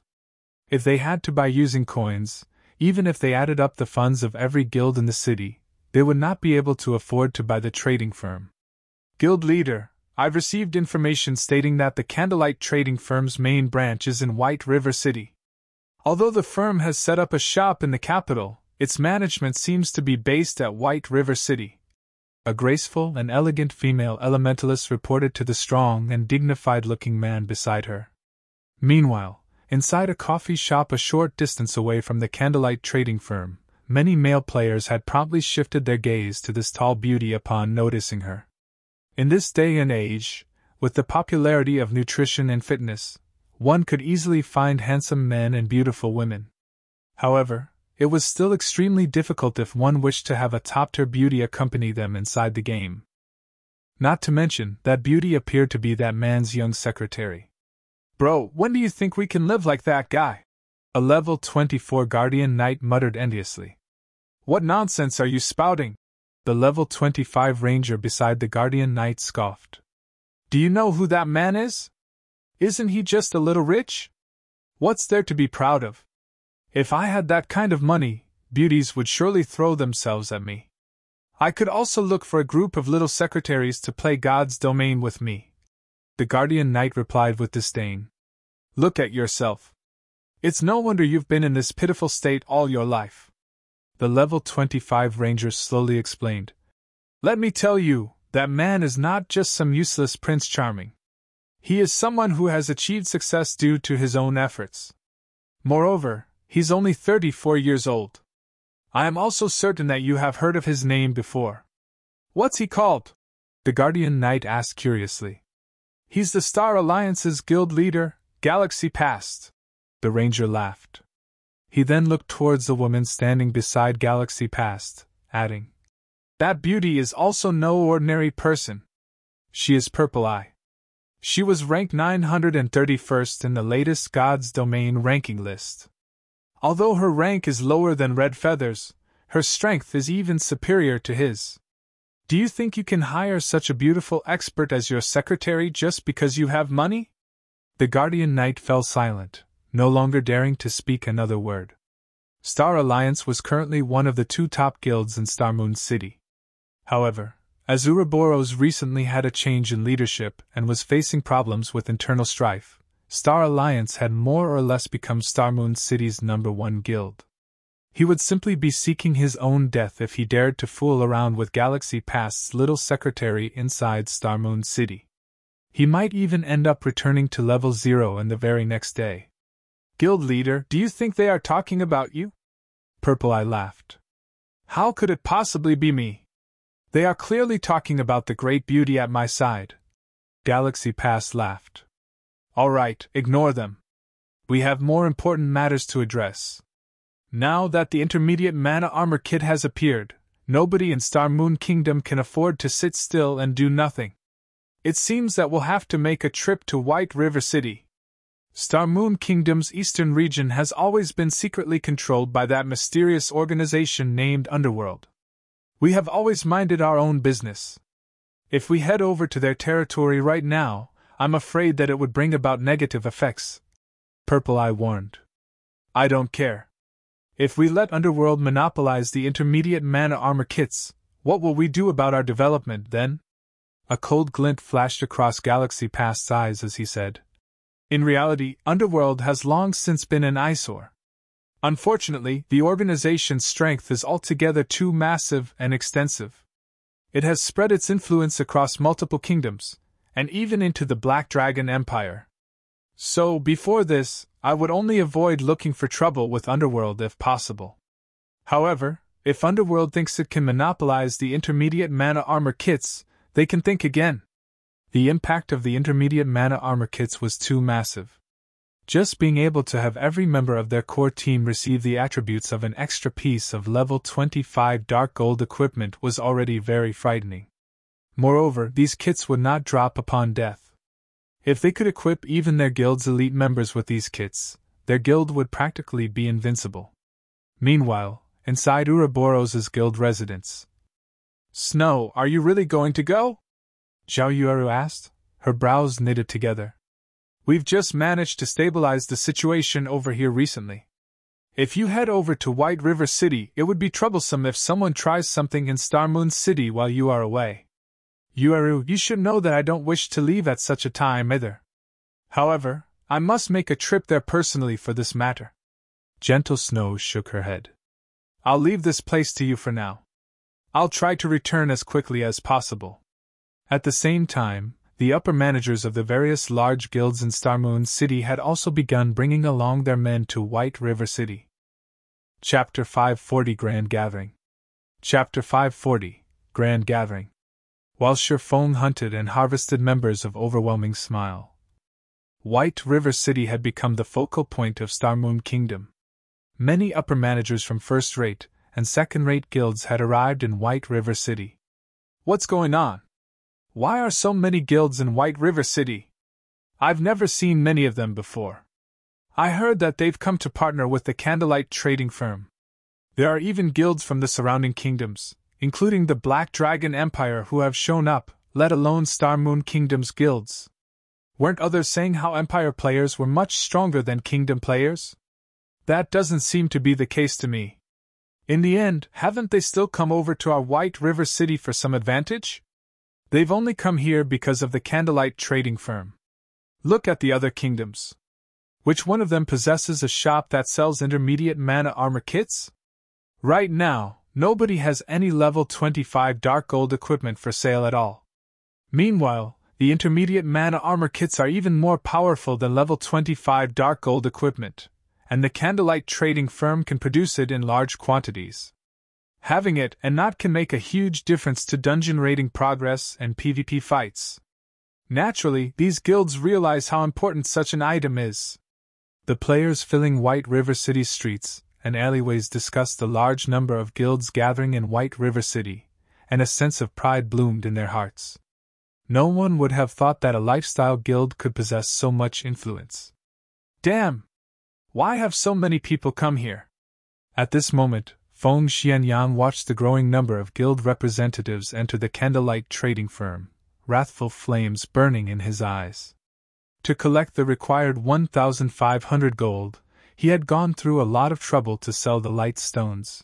He also had to add in a large sum of his own credits. Meanwhile, it was obvious that the reason many guilds had come here today was none other than to purchase the intermediate mana armor kits. The Candlelight trading firm did not offer a large supply of intermediate mana armor kits. It had been a huge challenge for him to buy 300 kits for himself.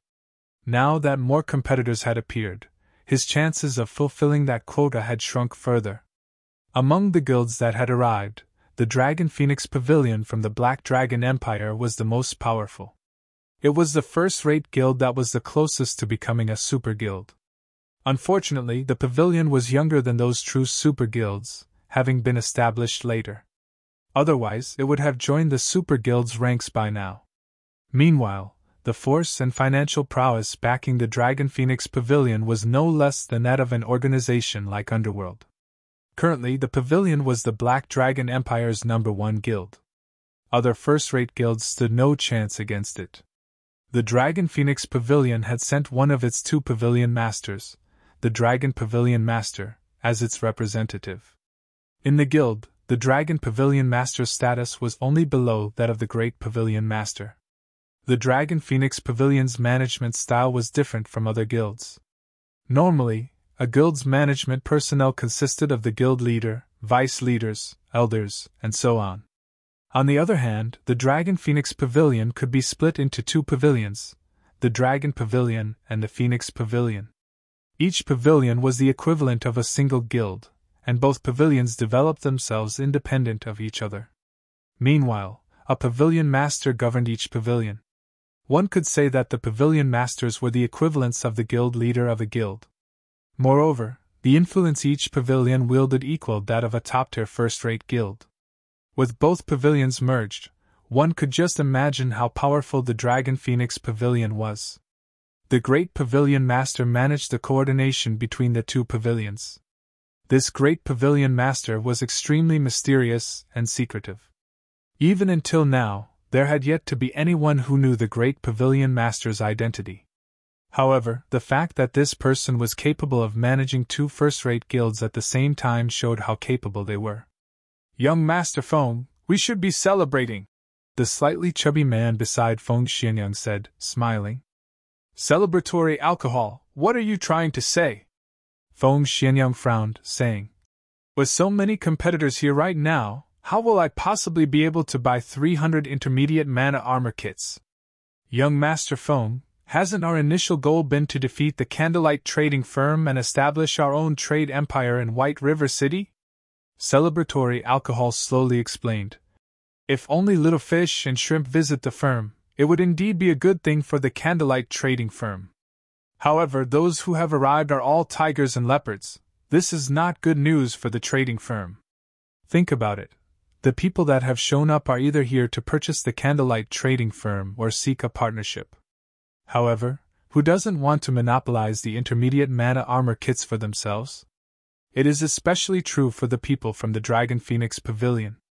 In order to become a true super guild, the pavilion has ignored all costs and recruited a large number of experts. They even managed to recruit 5 of last year's top 10 newcomers to the virtual gaming world, not to mention experts who have already been famous for many years. Currently, the intermediate mana armor kit is the perfect item for the Dragon Phoenix Pavilion to advance itself. Naturally, the guild will not let go of this chance to obtain the kit for itself.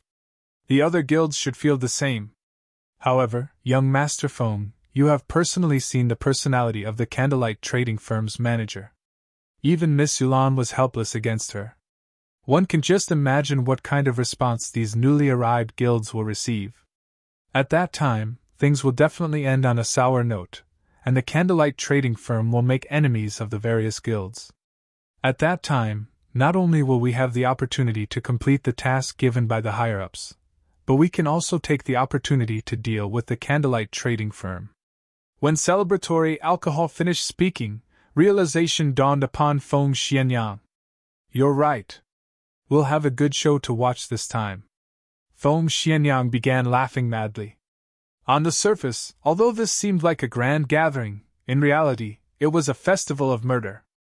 If the Candlelight trading firm offended the guilds that had arrived, these guilds would hold nothing back to suppress the Candlelight trading firm.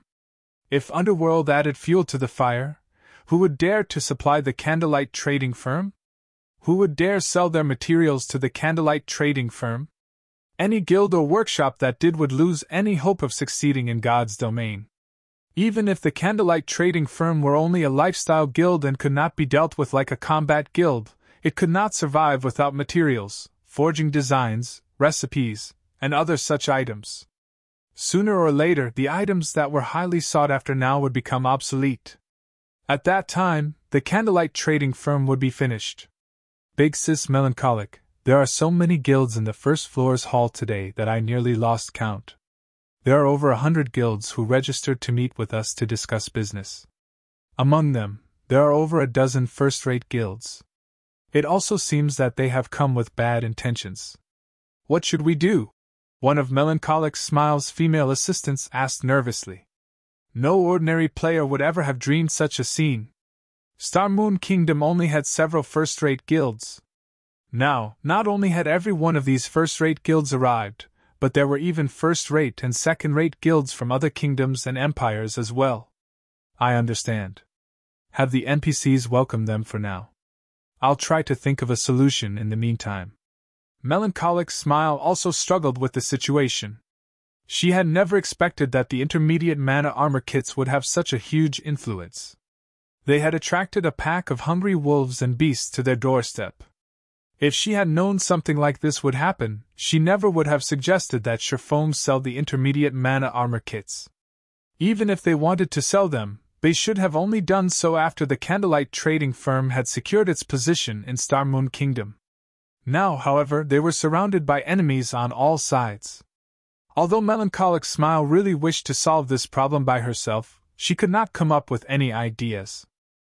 This situation was different than the previous one she had handled with the guilds. If she approached this forcefully, she would offend the major powers of several kingdoms and an empire. To put it simply, she would be seeking her own death. Helpless, Melancholic Smile had no choice but to contact Sherfoam. She was truly out of options, and she could only hope that Sherfoam had something up his sleeve. Chapter 541 Terrifying Great Demon King. Chapter 541 Terrifying Great Demon King. The barren ridge was a wasteland located in the Maple City region. The land was parched and cracked. Not even a blade of grass could grow here. Yellow sand choked the wind as it was lifted into the air all year long. Yet, at this moment, many players could be seen grinding and leveling in this desolate area. The barren ridge was a level 25 to level 32 leveling map. Although it was a wasteland, various kinds of stone beasts lived there. Stone beasts were elemental creatures made of excellent stone materials. There was a 20% chance to obtain advanced stones when killing these monsters, and they even had a small chance of dropping rare ores. Nowadays, the forging industry was very popular, and many lifestyle players who disliked combat would learn forging. Hence, all sorts of forging materials were in high demand right now. Even if the barren ridge did not contain treasure chests or advanced quests, many players still preferred to grind for stones and ores here while leveling up. The various large guilds had monopolized the high-resource maps surrounding every city, leaving no room or access to ordinary players. If an ordinary player were discovered trespassing into a guild-run zone, the guild members would either chase them away or kill them on the spot. Knowing this, ordinary players naturally avoided these high-resource maps. Instead, they could only explore ordinary maps such as the Barren Ridge. However, after Shurfeng's last visit to the Dragon Ridge, Overwhelming Smiles members avoided the zone at all costs. Instead, they had come to the Barren Ridge to grind and level up. This resulted in ordinary players flooding the Dragon Ridge, and Maple City's ordinary players came to admire the name Black Flame. One man was capable of forcing an entire guild to concede. Black Flame's strength was inconceivable. Laughing Heaven, Overwhelming Smiles guild leader, wanted nothing more than to hack Shurfeng into thousands of tiny pieces. Unfortunately, even Laughing Heaven's hands were tied. Based on Warwolf's report, Shurfeng's base attributes were simply too high. He was far beyond experts like them. If they wanted a fighting chance against him, they needed to upgrade their equipment and base attributes first. Before that happened, however, they could only try their best to keep hidden. Of course, there were other methods they could use, such as hunting Shurfeng in large teams. However, a team of several hundred players would not be enough. A single large-scale destruction spell would be more than enough to annihilate most of the team. At the very least, they needed to mobilize armies of over 1,000 players. Unfortunately, Shurfeng's whereabouts were unknown. It was practically impossible to trap him with thousands of players. So, they had no choice but to endure until they possessed a strategic-level expert capable of rivaling Black Flame. Damn, just how long do we have to grind here? A level 24 summoner from Overwhelming Smile grumbled. Since when have Overwhelming Smile members ever suffered such a loss before? We are actually forced to this godforsaken place. Isn't he just one expert? I don't believe that we can't take him out if several hundred of us gang up on him. Shh! Be quiet! What if your big mouth really summons that person? The level 25 elementalist serving as the team's leader warned the summoner softly, frowning as he carefully observed his surroundings. You were lucky that you weren't out that night. If you experienced that volcanic power, you would know that even a team of hundreds of players would be no different than ants. Moreover, not even the shield warriors and guardian knights with high HP and defense survived a single hit from that expert. Many among the team nodded their agreement to the elementalist's words. Although it was currently daytime, they could still recall the madness of that night as if it had happened yesterday. Team leader, aren't you over-exaggerating? Although our current equipment isn't top-tier, even someone fully geared with level 25 dark gold equipment should not be able to kill our team's guardian knights and shield warriors in one hit, right? The summoner replied, refusing to believe his team leader's claim. Moments after this summoner finished speaking, a black figure suddenly descended from the sky. Don't believe it? Why don't you experience it yourself then? The person who had flown down from the sky was none other than Shurfeng himself. The barren ridge was ridiculously large, and Overwhelming Smiles members had scattered across the map. For efficiency's sake, Shurfeng had no choice but to activate Wind Rider to hunt these people. When Shurfeng noticed this 100-man team from Overwhelming Smile, he had immediately flown towards them. The instant Shurfeng descended, he switched the aura of wind to the aura of fire and launched a firestorm from above, covering a radius of 30 yards. Flames filled the sky, burning everything in its vicinity to ash and dust. Even the level 27 stone beasts, which possessed high magic resistance and 5,000 HP, died with the first wave of damage, not to mention players whose HPs were below 5,000 and had zero magic resistance. In the blink of an eye, less than 30 players remained of Overwhelming Smile's 100-man team. They're too spread out. After landing, Sherfone frowned slightly when he noticed that many had escaped his firestorm.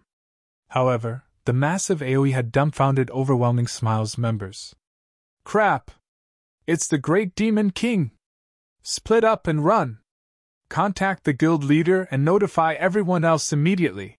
The Elementalist team leader responded quickly as he shouted in the team chat. Team leader, what should we be afraid of? He's just one person. Watch me take care of him! Although the summoner was also stunned by Shifeng's firestorm, he quickly began chanting an incantation and summoned a flame beast, ordering it to attack the newcomer.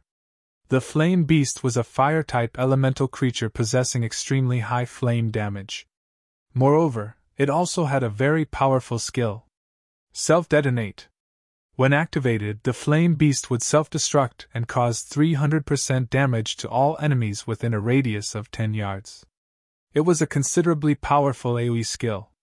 However, upon activating self-detonate, the flame beast could not be summoned again for another 4 hours. So, self-detonate was not a skill that could be used to grind monsters. Die! The summoner controlled the flame beast to dash towards Sherfone. However, when the flame beast was only 10 yards away from Sherfone, a streak of black light penetrated the elemental's body. The flame beast began to dissipate instantly. Impossible! Terror gripped the summon upon losing control over his flame beast. The flame beast was the strongest summoned creature he could currently call forth, and it had an HP of 10,000. Yet, before it could even get close to Sherfone, it was already killed. Even the summoner had not seen how his flame beast had died. To end the battle quickly, Sherfone activated Defensive Blade and Purgatory's power, increasing his attack range and damage.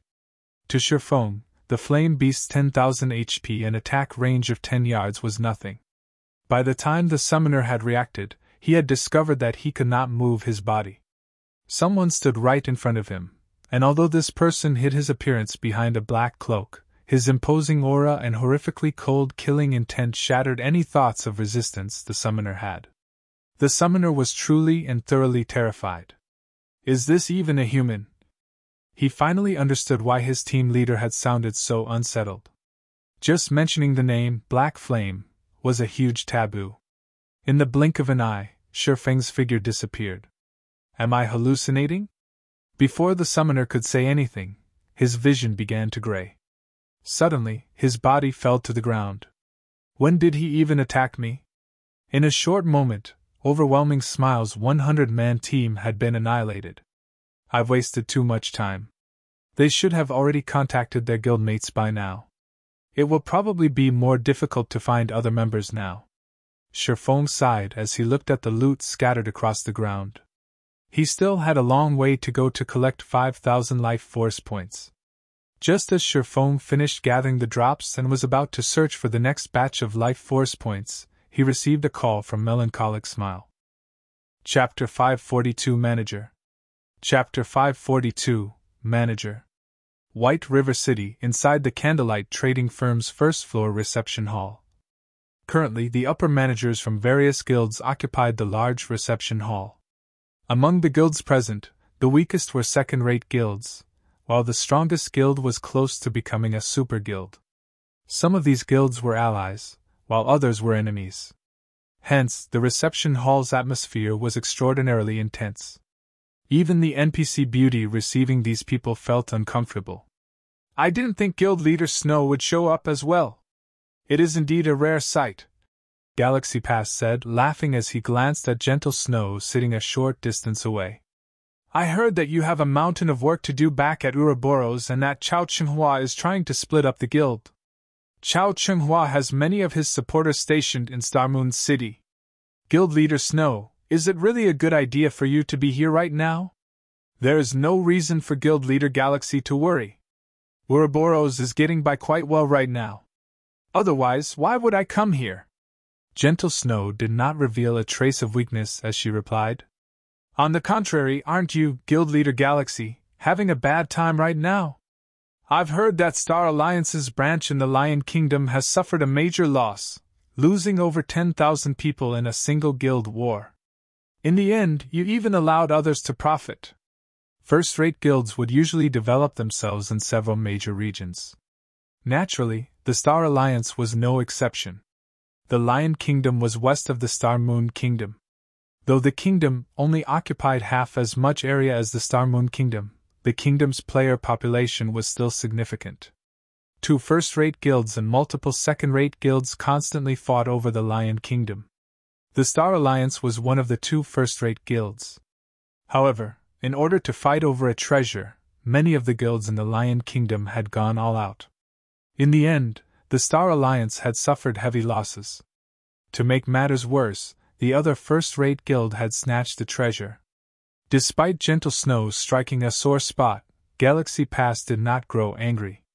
Instead, he laughed and said, "As expected of Guild Leader Snow, you really are well informed.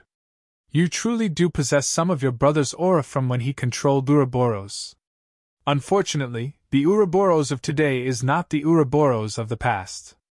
Purple Eye, the beautiful female elementalist sitting beside Galaxy Pass, on the other hand, radiated an intense killing intent as she glared at Gentle Snow. "You want to make a move?" Gentle Snow laughed. Suddenly, a frightening aura surged forth.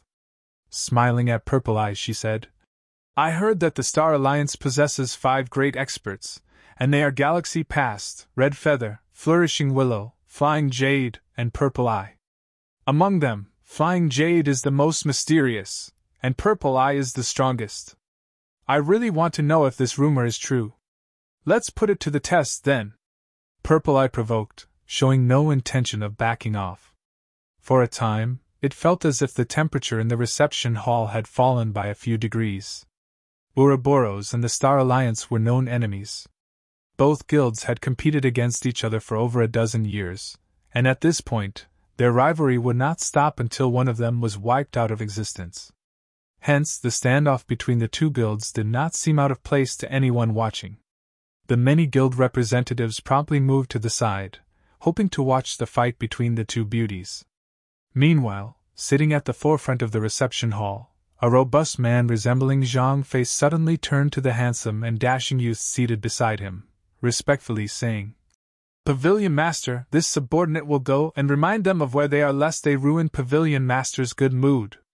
Saying so, this robust man strode towards Gentle Snow and Purple Eye. Suddenly, however, a single hand halted his advance. "Forget it. Doing nothing but waiting here is quite boring. Watching them fight will be a nice change of pace," the dashing youth said, smiling faintly. "Understood." The robust man returned to his seat. Everyone present had seen the handsome youth's actions. And though that high and mighty attitude of his displeased the other guild representatives, nobody felt that the youth's attitude was inappropriate. This handsome youth was one of the 2 pavilion masters of the Dragon Phoenix Pavilion. The pavilion had possessed the strength of a super guild for a long time now. It lacked a stage to display its might. Meanwhile, in the eyes of super guilds, first-rate guilds were nothing but children. It was only natural that the handsome youth thought little of the others. Just as Gentle Snow and Purple Eye were about to face off, a loud shout suddenly echoed through the hall. "Everyone, stay your hands!" A clear, crisp voice swept through the crowd. When everyone turned to look at the owner of this voice, they discovered another great beauty. Unlike Gentle Snow and Purple Eye, this beauty did not possess a frightening aura. However, although she seemed somewhat ordinary, every guild representative took her seriously. This beauty was the Candlelight Trading Firm's manager, Melancholic Smile. "This is the Candlelight Trading Firm, not the arena. All forms of fighting are prohibited here. If someone wishes to challenge the rules of the Candlelight Trading Firm, then I will have no choice but to send you on your way," Melancholic Smile scolded. Nobody doubted Melancholic Smile's power. Inside a private shop, the manager was invincible. The manager of the shop could teleport someone out with a single thought and bar that person from entering the building ever again. Sure enough, she is indeed formidable. It is no wonder why she can ignore even Underworld. Galaxy Pass could not help but focus on Melancholic Smile.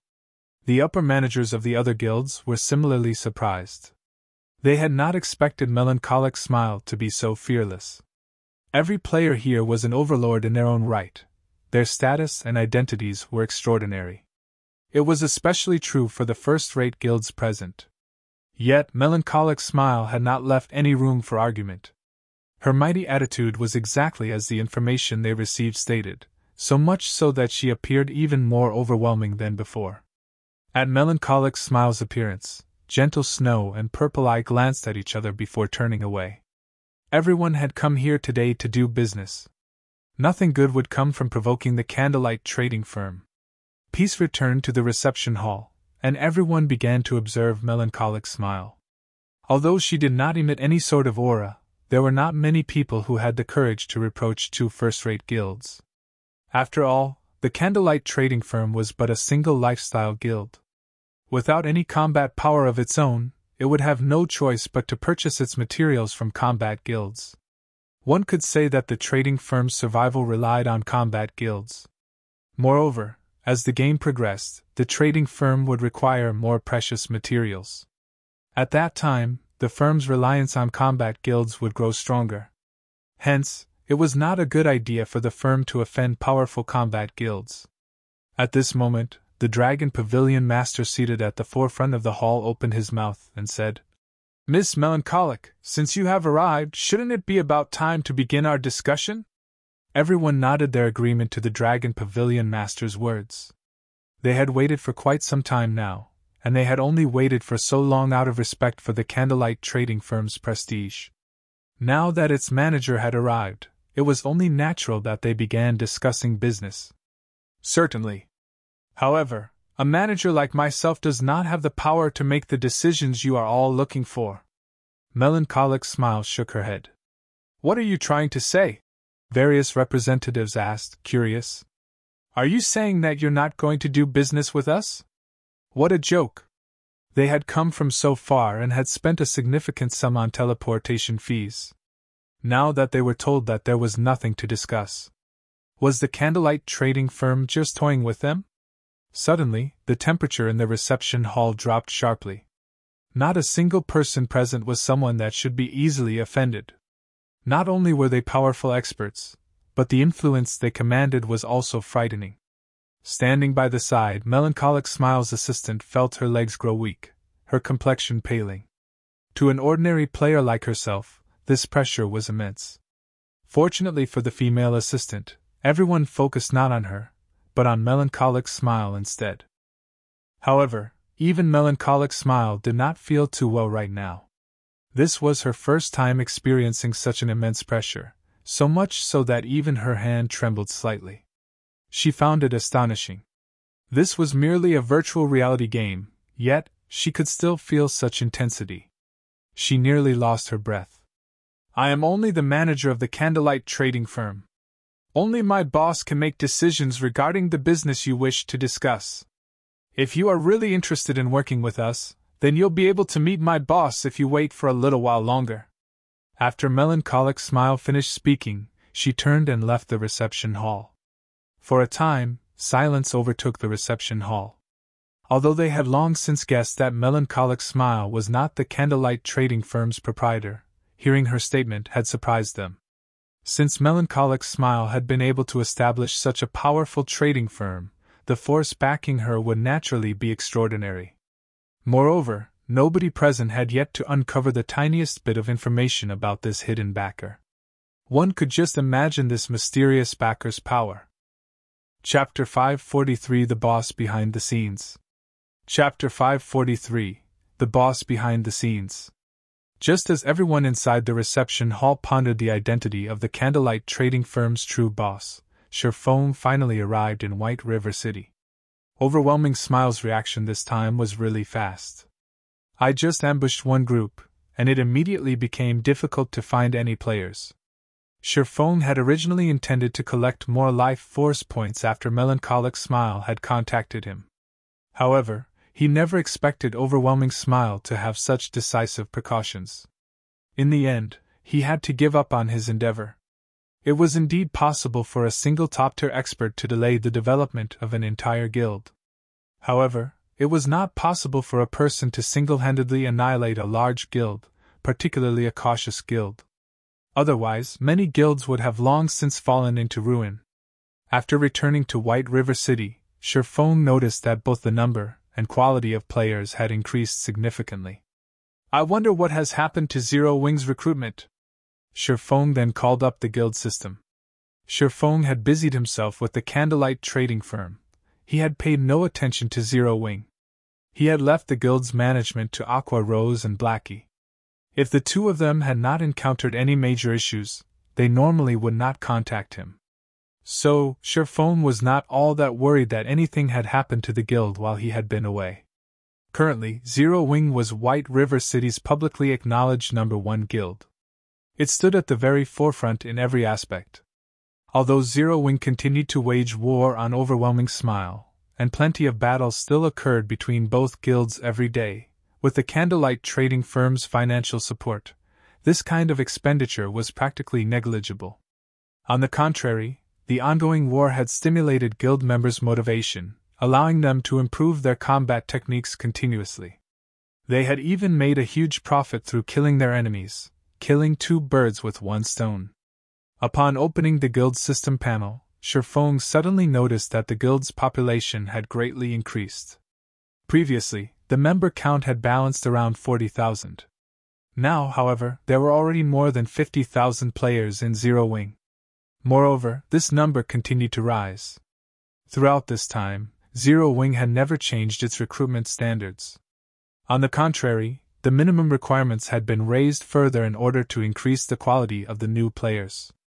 However, instead of seeing a decline in the number of players joining the guild, the opposite had happened. 50,000 people? Shifeng pondered the situation. During the initial stages of God's Domain, a guild with 50,000 members could definitely be considered a large guild. Normally, such guilds would split its members and develop themselves in multiple cities. Even for a major city like White River City, having 50,000 members at a time was about the limit. As for why there was a limit? It was because there was a limit to the number of high-resource areas available. Once the player population reached a certain level, the high-resource areas would reach full capacity. Any increase in the player population would result in the decrease in their development speed. Hence, large guilds would usually assign their members to various cities, allowing their members to develop quickly. Zero Wing already had 50,000 members. Moreover, the players Zero Wing recruited all had strong techniques. Even if they had not reached the standards of an elite player, they were not too far. Overall, Zero Wing was stronger than second-rate guilds and only slightly inferior to first-rate guilds. Not even first-rate guilds could match Zero Wing's top combatants. Naturally, Zero Wing required more resources to strengthen itself. It seems that I have to begin development in other cities earlier than expected. Shifeng had never expected for Zero Wing to develop so quickly. His initial plan to expand Zero Wing to other cities would not have begun for another month. He had also expected for Zero Wing's member count to reach 50,000 only 2 or 3 weeks after that. Now, however, he had to initiate his plan ahead of time. For now, however, I need to deal with the candlelight trading firm's problem. Shifeng then contacted Aqua Rose. Guild leader, do you need something? I'm quite busy at the moment. Aqua Rose asked pleasantly, smiling. She had been extremely busy while Shifeng had been away. Fire Dance and the others had focused on their special training, so all important matters regarding the guild had been left to her to handle. However, thanks to Shifeng's massive daily shipments of top-tier equipment, particularly level 30 fine gold and dark gold equipment, and the flood of enthusiastic players who wanted to join Zero Wing, she was quite happy with her work. Currently, Aqua Rose dared to pat her chest and guarantee that no elite members of other guilds in Star Moon Kingdom were better equipped than Zero Wing's members. As for Zero Wing's core members, the equipment they wore consisted of a mix of level 25 fine gold and dark gold equipment, with dark gold equipment being the majority. If other guilds discovered this, their eyes would pop out of their sockets. Someone's here to make trouble. What do you think we should do? Shifeng laughed. Who's the blind fool? They actually dare to cause trouble in White River City? Aqua Rose was initially surprised. However, very quickly she laughed and said, Where are they? This lady will annihilate them this instant. Although Aqua Rose was very busy, her level had not lagged behind the other core members whatsoever. It was the same for her equipment. Currently, she was level 27 and fully equipped with dark gold equipment. The staff she wielded was also a staff exclusive to elementalists that Shirfong had obtained from the Twilight treasure chests. Although the staff's attributes were inferior to Blackie's epic rank staff, her weapon's attributes were very well suited for elementalists. In PvP battles, it was in no way inferior to an epic rank staff. The Candlelight Trading Firm. When Shirfong uttered those 4 words, a realization instantly struck Aqua Rose. Guild leader, are we really going to do this? Aqua Rose could not help but ask. Currently, all players in White River City knew of the gathering of the many upper managers of first-rate and second-rate guilds at the Candlelight Trading Firm. Presently, however, no one had discovered just who stood behind the Candlelight Trading Firm. Only a few core members of Zero Wing knew. After all, it wasn't just guilds that were capable of setting up a shop, individuals could do so as well. Many of the shops set up in minor cities were mostly set up by workshops that focused on lifestyle classes. Not to mention, Shirfong had also set up the Candlelight Trading Firm under the name of the Horizon Alliance, making it nearly impossible to trace back to Zero Wing. Everybody will learn the truth sooner or later. This is just a little sooner than we had planned. Shirfong had never bothered hiding the fact that he had established the Horizon Alliance. It was far more convenient to manage a shop through a lifestyle guild. After all, combat guilds and lifestyle guilds had completely different specializations, and the specialization of lifestyle guilds made them more suitable to develop shops. In the past, after discovering this matter, many large guilds had promptly established a lifestyle guild to manage their shops. Shirfong had only established a lifestyle guild ahead of time. Guild leader, leave it to me. Aqua Rose also grew excited. Inside the Candlelight Trading Firm's reception hall. Due to Melancholic Smile's statement, everyone inside the hall had begun to make their guesses of who might be the Candlelight Trading Firm's owner. However, even if the boss behind the scenes was impressive, what could he possibly do against so many large guilds? As everyone occupied themselves with their discussions, time slowly ticked by. This Candlelight Trading Firm sure knows how to treat its guests. They've already made us wait for such a long time. Do they really think we are easily bullied? A representative of a second-rate guild complained. Everyone was greatly displeased with the situation. Who were they? They were the overlords of God's domain. Moreover, they had brought both money and sincerity with them. Yet, the Candlelight Trading Firm actually dared make emperors like them wait so long. Whoever was behind the firm must truly be tired of living. Meanwhile, seated in a corner of the hall, Feng Xianyan watched the souring situation with a smile. The Candlelight Trading Firm might have been able to get away with angering the various small guilds of White River City, but if it angered all of these large guilds, who would dare supply the firm? Without materials, the Candlelight Trading Firm would not produce a single product. However, Feng Xuanyang's smile had not lasted long as the doors to the reception hall suddenly slammed open. In the next moment, a large group of players, roughly 100, marched into the hall. These players all radiated imposing auras. Not a single one looked ordinary, and they were all level 26 or above. Judging from the dazzling glow effect on their equipment, the most inferior equipment they had was fine gold ranked, with the majority of their equipment consisting of dark gold rank. On their chests, every player wore a 6-winged silver emblem. This was none other than Zero Wing's guild emblem. Sorry I made you all wait for me. Shirfong suddenly crossed the reception hall's threshold, smiling. Sweeping a glance over everyone present, he laughed and said, I'm the owner of the Candlelight Trading Firm, Black Flame. Chapter 544 Devour Everything. Chapter 544 Devour Everything. Zero Wing's arrival had silenced the reception hall. At this moment, practically every guild representative in the hall focused on Shirfong. Why does it have to be him? So that's the case. It is no wonder the Candlelight Trading Firm set up its headquarters in White River City. Everyone suddenly came to a realization. However, at the same time, the upper managers of the various large guilds reevaluated their impression of Zero Wing. The majority of the people present had not understood Zero Wing's true strength. They had only read some reports about the guild. Before arriving in White River City, each guild had investigated the various guilds residing in White River City. The reports had contained a lot of information about Zero Wing. Moreover, after the guild's intelligence agents' detailed investigation of the number 1 guild in White River City, they had quite the high evaluation of Zero Wing. Practically every agent had evaluated Zero Wing as a guild that was above a second-rate guild, but below a first-rate guild. Meanwhile, Zero Wing's guild leader, Black Flame, was even Star Moon Kingdom's number 1 expert.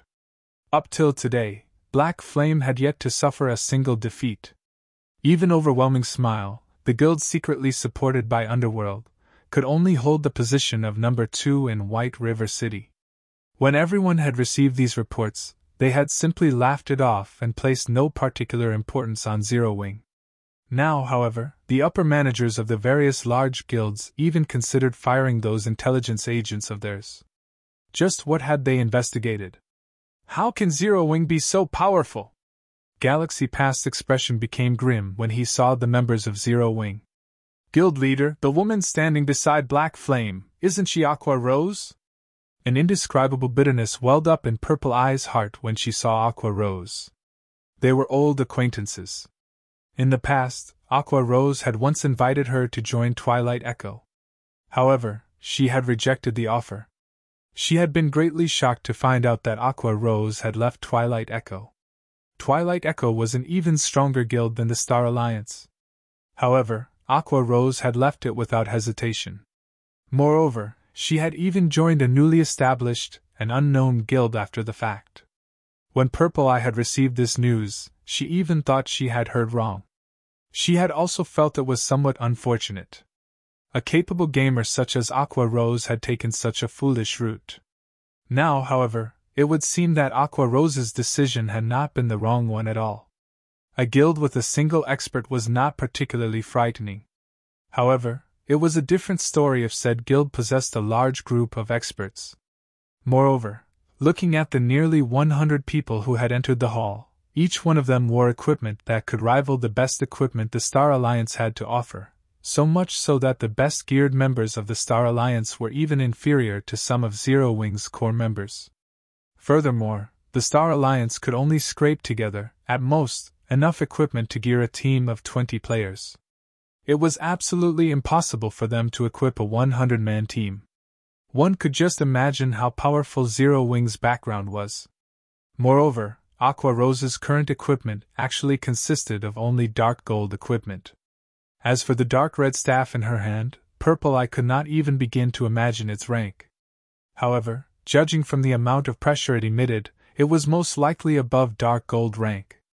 Now that Zero Wing had displayed its strength, even Gentle Snow, who was very familiar with Zero Wing, was surprised, not to mention the Star Alliance, which was also a Star Moon Kingdom guild. Regarding this revelation, Gentle Snow could only reveal a bitter smile. She did not know whether she should rejoice or lament right now. Previously, when Sherfong had offered to annex Ouroboros, she had thought that he was being wildly arrogant. However, looking at this dazzling and imposing 100-man team, there might not be a second guild in all of Star Moon Kingdom capable of building up such a team.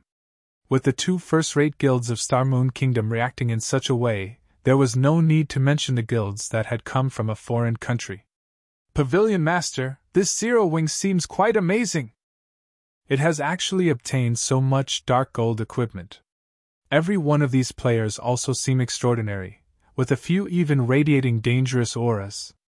A blue-haired girl with bright eyes and slender eyebrows sitting beside the Dragon Pavilion Master exclaimed, giggling. Contrary to her words, her actions made it seem as if she did not take Zero Wing seriously at all. As expected of the number 1 guild of White River City, it really does possess an impressive number of experts.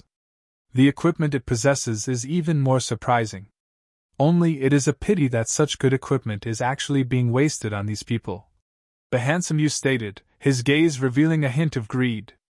He could not help but admit that the equipment worn by Zero Wing's members was indeed amazing. Even the Dragon Phoenix Pavilion did not have so much top-tier equipment, much less first-rate guilds.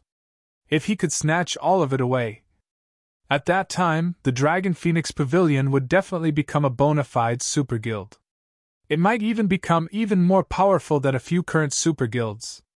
Pavilion Master, should I secretly rob them all? The robust man named Blood Dragon asked softly. Let's discuss it first. The handsome youth waved his hand. Faintly smiling, he said, whether it is the Candlelight Trading Firm's intermediate mana armor kits or Zero Wings equipment, it seems that my trip to White River City has not been wasted. If I deal with this matter properly, the great Pavilion Master will definitely be pleased. Pavilion Master is truly wise. At that time, I want to see just how the Phoenix Pavilion plans to contend with our Dragon Pavilion. Blood Dragon laughed. Even after silence had gripped the reception hall for some time, Sherfone had not hurried to dive straight into business. Instead, he waved his hand and signaled Melancholic Smile. At this moment, Melancholic Smile opened her mouth and said, Ladies and gentlemen, if you are here to purchase intermediate mana armor kits, please follow me. As our stock is limited, the Candlelight Trading Firm intends to hold a small-scale auction exclusively for you. Saying so, Melancholic Smile led the way out of the reception hall. In response, however, the guild representatives only turned to look at each other, showing no signs of leaving their seats. Who among them was not here to purchase the Candlelight Trading Firm, hoping to earn a massive profit through the transaction? How could they possibly come all the way here just to purchase a few measly intermediate mana armor kits? Particularly, the Dragon Pavilion Master from the Dragon Phoenix Pavilion looked utterly uninterested in the intermediate mana armor kits. With the Dragon Phoenix Pavilion taking the lead, everyone would naturally follow. However, among these people, one person stood up from their seat and followed Melancholic Smile. Has Gentle Snow gone insane? Galaxy Pass watched Gentle Snow's departing figure. There were so many guilds putting pressure on Zero Wing right now. Even if Zero Wing were strong, it would have no choice but to tread carefully when faced with so many large guilds. Offending so many large guilds at once would be tantamount to suicide. Anyone who had a brain would definitely choose to stay. After all, they could take advantage of the situation to rake an even more profit for themselves, and that was not something a few measly intermediate mana armor kits could hope to compare with. Yet, Gentle Snow had actually chosen to leave. Don't tell me that no one else here is interested in the intermediate mana armor kits? Sherfone asked as he glanced at the seated guests. At this moment, Feng Xianyang stood. Righteously, he said. Guild leader Black Flame, many of us here have journeyed from far away. We have already shown the Candlelight Trading Firm sufficient respect. If you turn us away empty-handed, our reputations will suffer. That's right, Guild leader Black Flame. Let's prosper together. Wouldn't it be better if we invest into and develop the Candlelight Trading Firm together? That way, everybody can profit. Many among the crowd began advising Sherfone as they laughed merrily. Among those present, aside from the upper managers of a few first-rate guilds, everyone promptly voiced their agreement. Are all of you of the same opinion? Sherfone calmly asked. You could say that. The Dragon Pavilion Master, Nine Dragons Emperor, suddenly said. However, aside from my interest in the intermediate mana armor kits, I am also very interested in the equipment you all wear. Why don't you state a price? I'll buy all of it. Although Nine Dragons Emperor wore a lukewarm smile, his tone indicated that he would not take no for an answer. Suddenly, the entire venue fell silent. Many of the guild representatives sucked in a breath of cold air. Initially, they had thought that the conditions they had proposed were sufficient. They had never expected that this Dragon Pavilion Master would be even greedier than they were. He actually wanted to devour both the Candlelight Trading Firm and Zero Wing. Chapter 545 Super Guild. Chapter 545 Super Guild.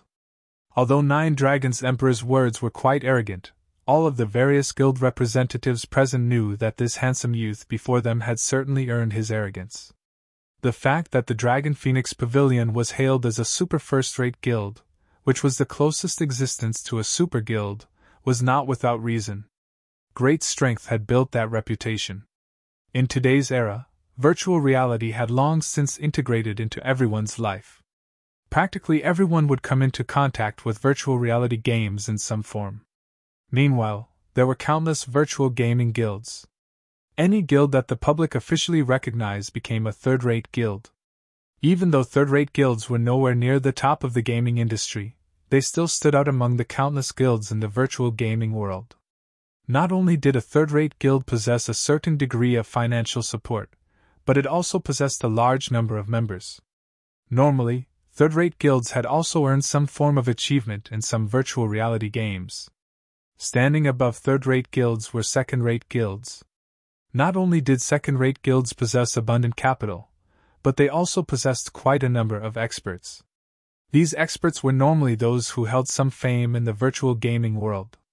As for a second-rate guild's member count, there was no need to even mention that. Normally, a second-rate guild would develop itself in multiple cities simultaneously. As for first-rate guilds, they were normally guilds that had been crowned as overlords in at least a dozen large-scale virtual reality games. Such guilds generally had over a decade of history, having overcome countless, painstaking trials. First-rate guilds had perfected expert training programs and a large network of contacts. Most importantly, these guilds had recruited a large number of experts over the years. Practically all up-and-coming experts of the virtual gaming world would be split between these first-rate guilds. With more experts joining the guild every passing year, there would always be a large number of experts present to support, to battle for, and to bring endless glory to the guild. They were existences far above second-rate guilds. As for super guilds, they were the titans of the virtual gaming world. There were even many virtual reality games that these super guilds had produced personally. They also had their own research teams that were set up to study and improve a person's gaming skills. Super guilds had no shortage of ordinary experts. Aside from recruiting some experts who possessed extraordinary talents, they would usually nurture their own army of experts. As for the various major competitions held in the virtual gaming world, these super guilds organized practically all of them.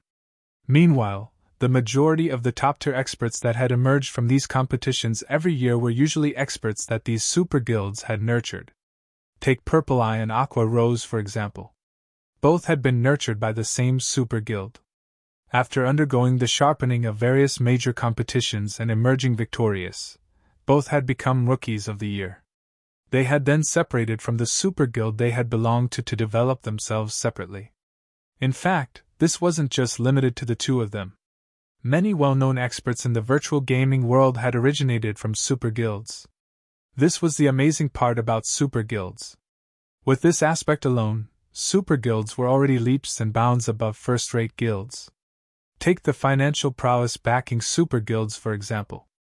All super guilds already stood at the peak of the virtual gaming industry.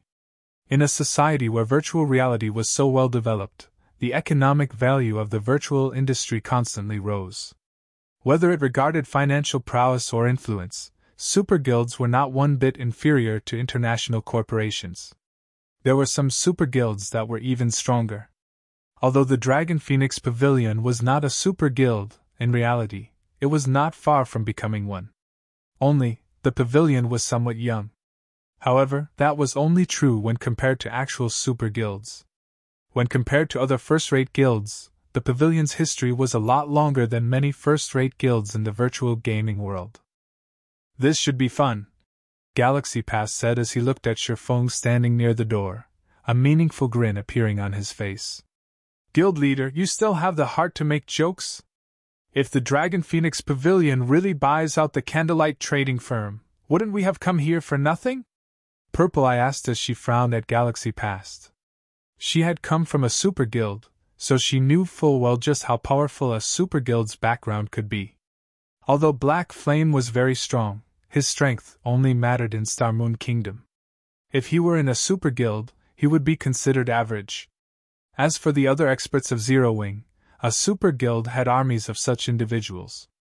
Not to mention, super guilds also possessed plenty of old monsters. Those players were no longer considered human. Only, these old monsters would not normally appear in the public eye, so not many people knew of them.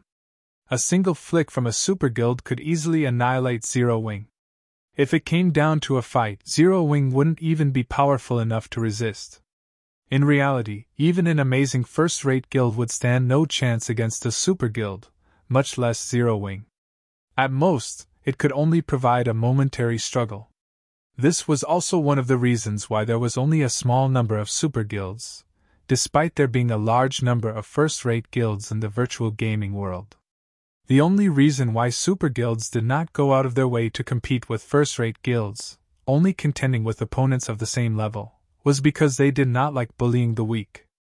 It was the same concept as for how an adult would not participate in a fight between children. Doing so would only harm to their reputation. It seems that Gentle Snow's decision was correct. If I had known something like this would happen, I would have gone along to purchase some intermediate mana armor kits. Galaxy Pass sighed ruefully. Once the Dragon Phoenix Pavilion purchased the Candlelight Trading Firm, it definitely would not sell the intermediate mana armor kits. Rather, it would use those kits to strengthen itself and challenge those super guilds. If he wanted to buy the intermediate mana armor kits, now was his only chance to do so. Meanwhile, sitting in the corner of the reception hall, Feng Xianyang was thoroughly dumbfounded. The situation left him utterly speechless. The higher-ups of Underworld had instructed him to purchase 300 intermediate mana armor kits. If the Dragon Phoenix Pavilion bought the Candlelight Trading Firm, how was he supposed to buy the kits? Melancholic Smile entered the reception hall on the second floor with Gentle Snow behind her. The location Melancholic Smile had led Gentle Snow to was still inside the reception hall. Only it was situated on the building's second floor. It could be considered a VIP room of sorts.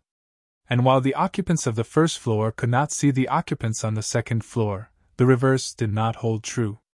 Not only could one see everything that went on inside the reception hall on the first floor, but one could also hear the first floor's ongoings clearly. "Why have you brought me here?" Gentle Snow asked, surprised. "Miss Snow, please wait a moment," Melancholic Smile said. "Guild leader knows that you want a large number of intermediate mana armor kits. However, the supply for the kits is truly too scarce. As the demand for it is very high, he plans to hold an auction for the kits. Meanwhile, the auction will be held right here. As soon as he sends away the guild representatives below, the auction will begin." "Send them away?" Gentle Snow could not help but glance at the Nine Dragons Emperor. She had seen the Nine Dragons Emperor many times before, so she knew this man's temper. He was the very definition of the word hypocrite. If both sides were on equal footing, then there wouldn't be a problem with discussing business. However, if the other side's strength were inferior to his, only a painful slaughter awaited them. Nine Dragons Emperor was also willing to do whatever it took to achieve his goals, and that included unscrupulous means. Hence, very few people were willing to deal with him. However, it was also this personality that had allowed him to reach the position of Pavilion Master. In a super first-rate guild, it was not easy for one to reach the position of Pavilion Master. Knowing a few tricks was far from enough. One also needed strength and ability. Otherwise, one would not be able to secure their position even if they did manage to obtain it. The fact that Nine Dragons Emperor had held his position firmly for so many years spoke volumes about his strength. "Hopefully, he wouldn't do anything stupid," Gentle Snow said somewhat worriedly as she glanced at Chiffon. Inside the reception hall on the first floor, silence filled the venue. Everyone had focused on Chiffon, waiting for his reply despite having already guessed what the outcome would be. "You want to buy the Candlelight Trading Firm and Zero Wing?" Chiffon laughed. Smiling at the Nine Dragons Emperor calmly, he said, "Sure, but I want 60% of the Dragon Phoenix Pavilion's shares." Chapter 546 Even Dragons Have to Bow.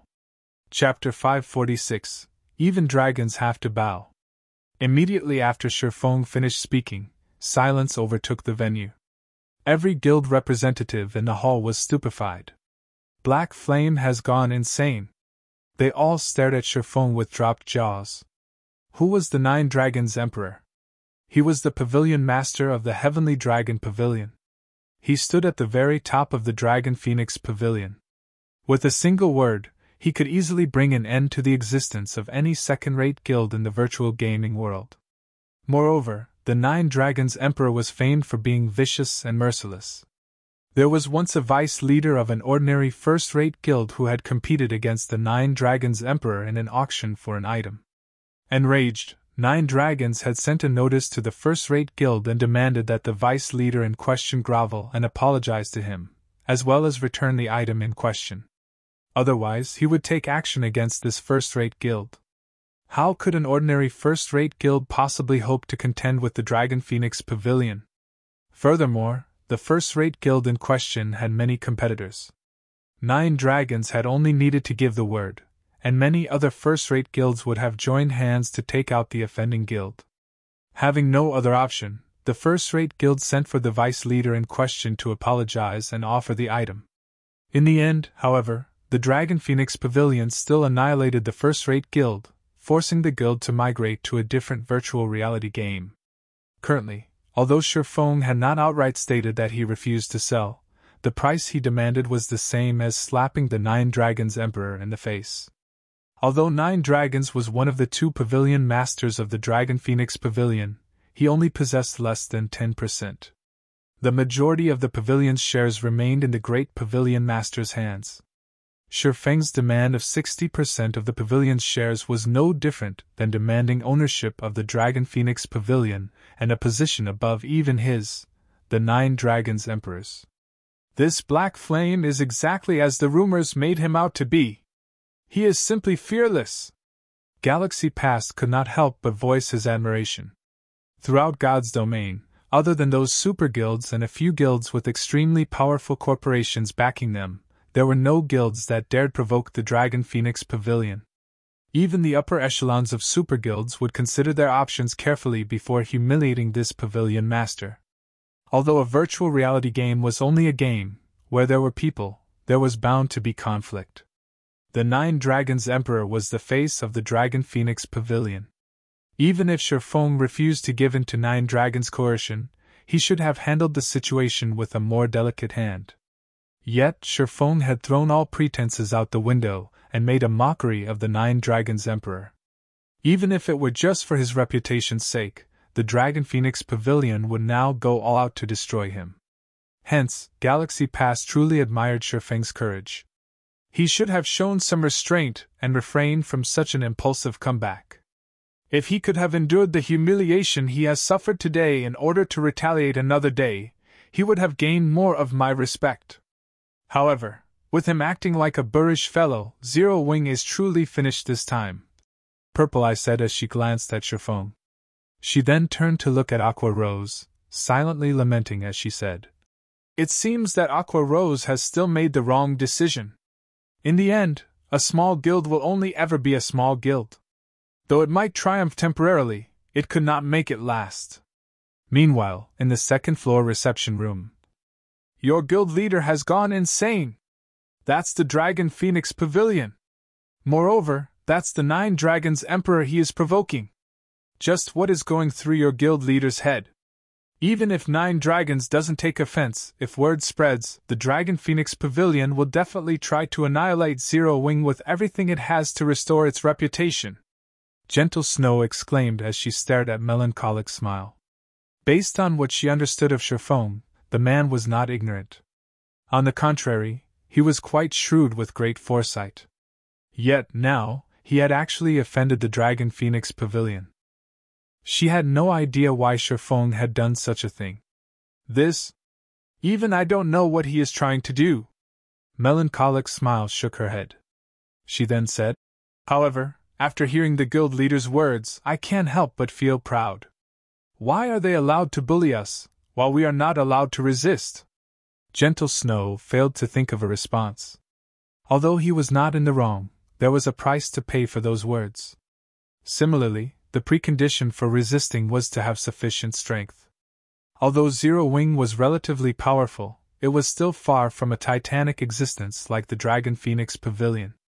Challenging the pavilion at his point was simply suicide. Meanwhile, back in the first-floor reception hall, even the Nine Dragons Emperor himself was stunned. He had never expected Shifeng to be so foolish. Even the heavens would laugh at such folly. However, 9 Dragons could not find it in himself to laugh. Instead, his expression shifted slightly as a cold, killing intent flashed in his eyes. However, this killing intent quickly disappeared. In the next moment, a bright, dazzling smile appeared on the 9 Dragons Emperor's face. Since Guild Leader Black Flame has no intentions of selling, I won't overstay my welcome. Goodbye. The 9 Dragons Emperor smiled. He then left the reception hall with his subordinates. Everyone else in the reception hall turned to look at each other. What had just happened? That's it. Wasn't he supposed to warn Zero Wing and teach them a lesson? Purple, let's leave as well then. At this moment, Galaxy Pass smiled faintly as he prepared to leave the building. Guild Leader, are we not going to negotiate with Zero Wing? Are we just leaving? Purple Eye asked curiously. It had taken quite some effort to embark on this trip. After all, Galaxy Pass was the guild leader of the Star Alliance. If he left White River City without obtaining even the tiniest harvest, he would become a laughingstock. It will be meaningless. If even the Dragon Phoenix Pavilion has been treated in such a way, do you think Black Flame will agree to sell the Candlelight trading firm to us? Galaxy Pass shook his head. He then explained. Also, a war is going to begin in White River City, so don't you think we should return quickly? War? Purple Eye suddenly came to a realization. Although 9 Dragons Emperor had left the building peacefully and had not made any vicious remarks, in reality, killing intent filled his heart. It would have been foolish of him to reveal his thoughts inside the Candlelight trading firm. Inside the shop, Black Flame's words were law. Anyone who dared spout profanities inside the building would only be sentenced to death. Only a brain-dead fool would risk that just to sate his pride. Most likely, the 9 Dragons Emperor would notify his subordinates, instructing them to annihilate Zero Wing the moment he returned to the Black Dragon Empire. He would not give Black Flame the chance to react. Ha! Black Flame, so even you will have such a day! Feng Xianyang grinned like a drunk fool. At this point, there was no doubt that the Dragon Phoenix Pavilion would obliterate Zero Wing. However, based on the Dragon Phoenix Pavilion's prestige, it would abhor remaining in a small location like White River City. Once Zero Wing was annihilated, Overwhelming Smile would automatically become the #1 guild of White River City without even needing him to expend any effort. Afterward, the various guild representatives promptly left the Candlelight trading firm. Not a single guild chose to stay behind. At this moment, Aqua Rose turned to Shifeng, wearing a grim expression as she said, Guild Leader, now that you have provoked the Dragon Phoenix Pavilion, the pavilion will not let us off the hook. The pavilion's background is also not something first-rate guilds like the Star Alliance and Ouroboros could hope to compare with. They have countless experts in their midst. They also have plenty of great experts who are famous in the virtual gaming world. If they dispatch a large number of experts to ambush our guildmates, the resulting death count will far surpass that of our war with Overwhelming Smile. Even Underworld was already capable of dispatching over 200 battle-experienced experts, not to mention the Dragon Phoenix Pavilion. The pavilion most likely had plenty of top-tier experts as well. It was simply not an existence that Zero Wing could contend with. Within the region of White River City, even a dragon has to bow before Zero Wing. You should prepare. There will be fun to be had soon. Shifeng laughed.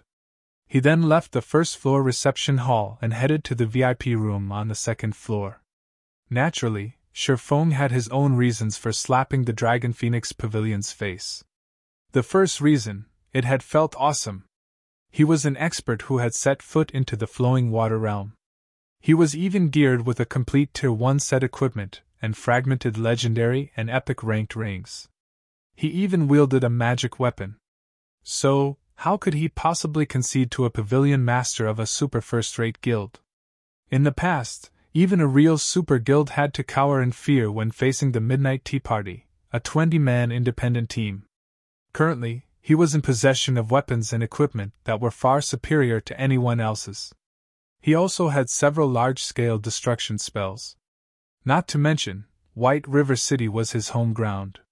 Why wouldn't he challenge a super first-rate guild? As for the second reason, it was to forge the guild. If one wanted to improve on their skills, they only needed to do one thing: fight. Experts were not nurtured through dungeon raids, but through live battles against other players. Overwhelming Smile was no longer a challenge, so they had to choose a stronger opponent to pit themselves against. In any case, Zero Wing did not lack money. They could afford to fight the Dragon Phoenix Pavilion. Chapter 547 Shocking God's Domain. Chapter 547 Shocking God's Domain. Underscore. Aqua Rose revealed a bitter smile as she watched Shifeng's departing figure. However, when she considered the situation from a different perspective, Shifeng's decision was not necessarily a bad thing. In the past, other than super guilds, there really weren't any guilds that had dared provoke the Dragon Phoenix Pavilion.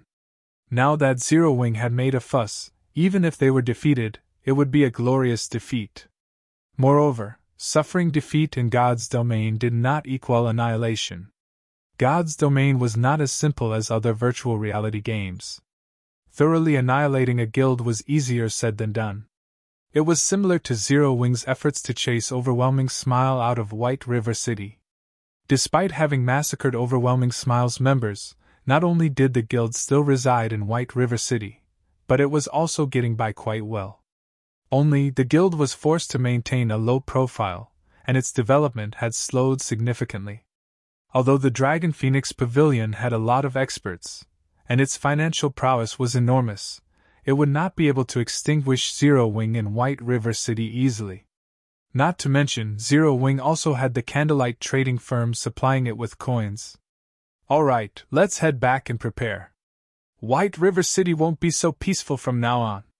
Saying so, Aqua Rose left the Candlelight trading firm with Zero Wing's core members.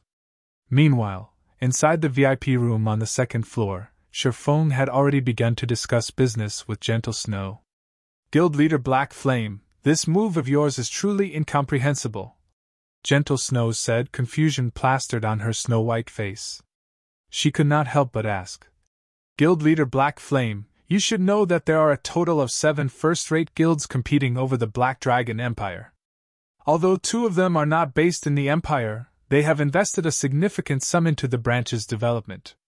Yet, despite there being so many first-rate guilds in the Empire, only the Dragon Phoenix Pavilion has a branch guild set up in the Imperial capital. None of the other first-rate guilds have set up their branch guilds there yet. Do you know why? The Imperial capital isn't a nice place to live. Shifeng laughed. Gentle Snow rolled her eyes. He was clearly pretending to be stupid. Helpless, she explained.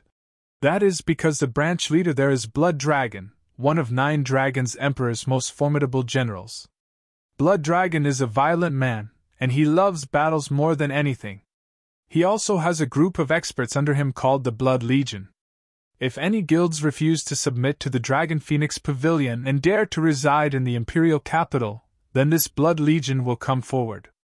The Blood Legion will secretly target these guilds, going as far as to ambush the upper echelons even while still within the city limits.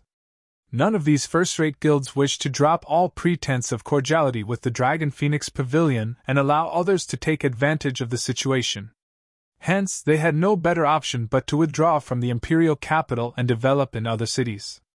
If the Pavilion sends the Blood Legion to White River City, it won't be a good thing for Zero Wing. Shifeng simply revealed a faint smile in response to Gentle Snow's words. Naturally, he knew all of this information. Moreover, his understanding of the Dragon Phoenix Pavilion was even more thorough than Gentle Snow's. The Blood Legion's fame was not one bit exaggerated. The Blood Legion was also known as the Assassination Legion, comprised of a group of assassins that the Heavenly Dragon Pavilion had carefully nurtured. Anyone who opposed the Heavenly Dragon Legion would oftentimes find themselves killed back to level 0 the following day. The result would not change even if one hid inside a city. It was not an easy feat to kill players inside a city. It was especially so for a major city. Even if one managed to kill a player, the city guards would still kill them and deliver a severe punishment. In mild cases, this punishment would be a jail sentence of several days. In severe cases, it was highly possible that the guards would first execute the player multiple times, then jail them for a dozen days or so, and finally, chase them out of and bar entry to the city. If this player dared show their face in the city, the guards would execute them on the spot. Unless that player did not mind losing a few levels and being locked up for a few weeks, or they no longer wished to reside in the city any longer, they normally would not take action inside an NPC city. During the initial stages of God's domain, the various large guilds already wished they could split in two to hasten their development. One could just imagine how much of a loss it would be for a guild to have its experts locked up for days or weeks. Every guild treated its experts like treasures. Losing an expert for a single day could cause immense damage to a guild, not to mention a jail sentence of a few days. However, the Dragon Phoenix Pavilion paid these consequences no mind. They had plenty of experts to go around. This was the pavilion's strength. Forget it. I've already told you about the Dragon Phoenix Pavilion. Since you made me wait so long, may I know how many intermediate mana armor kits guild leader Black Flame intends to sell to me? Shifeng's unperturbed attitude left Gentle Snow utterly speechless. At this moment, however, her own situation did not look too well, either, so she could not be of any help even if she wanted to. Miss Snow, how many do you want? Shifeng simply laughed off Gentle Snow's worries, not bothering to offer her any explanation. However, he knew that Gentle Snow sincerely wanted to help him. He also understood that she was currently powerless to help him. Hearing Shifeng's question, Gentle Snow pondered for a moment before asking softly, "Do you have enough to gear a 50-man team?" Everybody knew how precious the intermediate mana armor kits were. Even partnered guilds were only allowed to purchase 21 kits at a time. That amount was only sufficient to gear 9 players at most. Beyond that, it was extremely difficult to obtain any more kits, as all those who had managed to purchase them refused to part with them. It was impossible for any guild, other than Zero Wing, to obtain a sufficient number of intermediate mana armor kits to gear a 50-man team fully. Okay, but the Candlelight Trading Firm requires a large amount of rare materials. In the future, I will require Ouroboros to sell the majority of the materials it obtains to the Candlelight Trading Firm, Shifeng said. Currently, Zero Wing was still capable of meeting the Candlelight Trading Firm's demand. However, as the firm developed, the materials it required would increase. At that time, Zero Wing alone would not be enough to satisfy the demand of the Candlelight Trading Firm. However, if a first-rate guild like Ouroboros supplied the firm, there would no longer be any problems. Once I return, I'll instruct my subordinates to send you the materials. Gentle Snow nodded in agreement. In any case, she was tight on money right now. If she could convert some of the guild's materials into coins, it would help her greatly.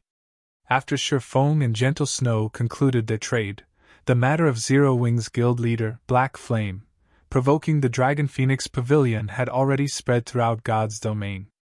As a super first-rate guild, any minor matter relating to the Dragon Phoenix Pavilion would receive the attention of the various large guilds in the virtual gaming world, not to mention a major incident such as a guild openly insulting them. For a time, everyone began to pay attention to the Star Moon Kingdom, to Zero Wing, and to Black Flame. Crap, Black Flame must have gone insane. He actually dared to slap the Dragon Phoenix Pavilion in the face. Does he not want to play God's domain anymore? What do you know? Black Flame is super amazing. He is a titled expert on the God's domain ranking list. He has his own pride, naturally, so how could he possibly hand over the Candlelight Trading Firm he had built by himself? I wonder what the Dragon Phoenix Pavilion will do. Isn't it obvious? If Dragon Phoenix Pavilion does not flatten a guild like Zero Wing, will it still qualify to be called a super first-rate guild? News and talk of the conflict between the Dragon Phoenix Pavilion and Zero Wing filled God's domain's forums. As for super guilds, they, too, had fun watching from the sidelines. Currently, while all of God's domain was in an uproar, the atmosphere inside one of White River City's high-class restaurants was extremely awkward. Pavilion Master, leave this matter to this subordinate. I will give Black Flame more than what he bargained for, the robust blood dragon requested respectfully. I never expected to encounter such a blind fool in this far-off city. Now, every player in God's domain knows of this incident. The great Pavilion Master has even sent me a message personally, telling me to deal with this matter as visibly as possible and show those super guilds that the Dragon Phoenix Pavilion is no longer just a super first-rate guild. Rather, it is a super guild that stands on equal footing, Nine Dragons Emperor said, a bone-chilling glint flashing in his eyes. Curling up his lips, he said, "Since the great Pavilion Master has issued the command, we cannot take this matter lightly. Notify the War Dragon Legion and have them meet us here immediately. I want to destroy Zero Wings Guild residents personally." You're tuning into the Phoenix Knights YouTube channel. Don't forget to subscribe and join us on this journey to catch the most captivating stories.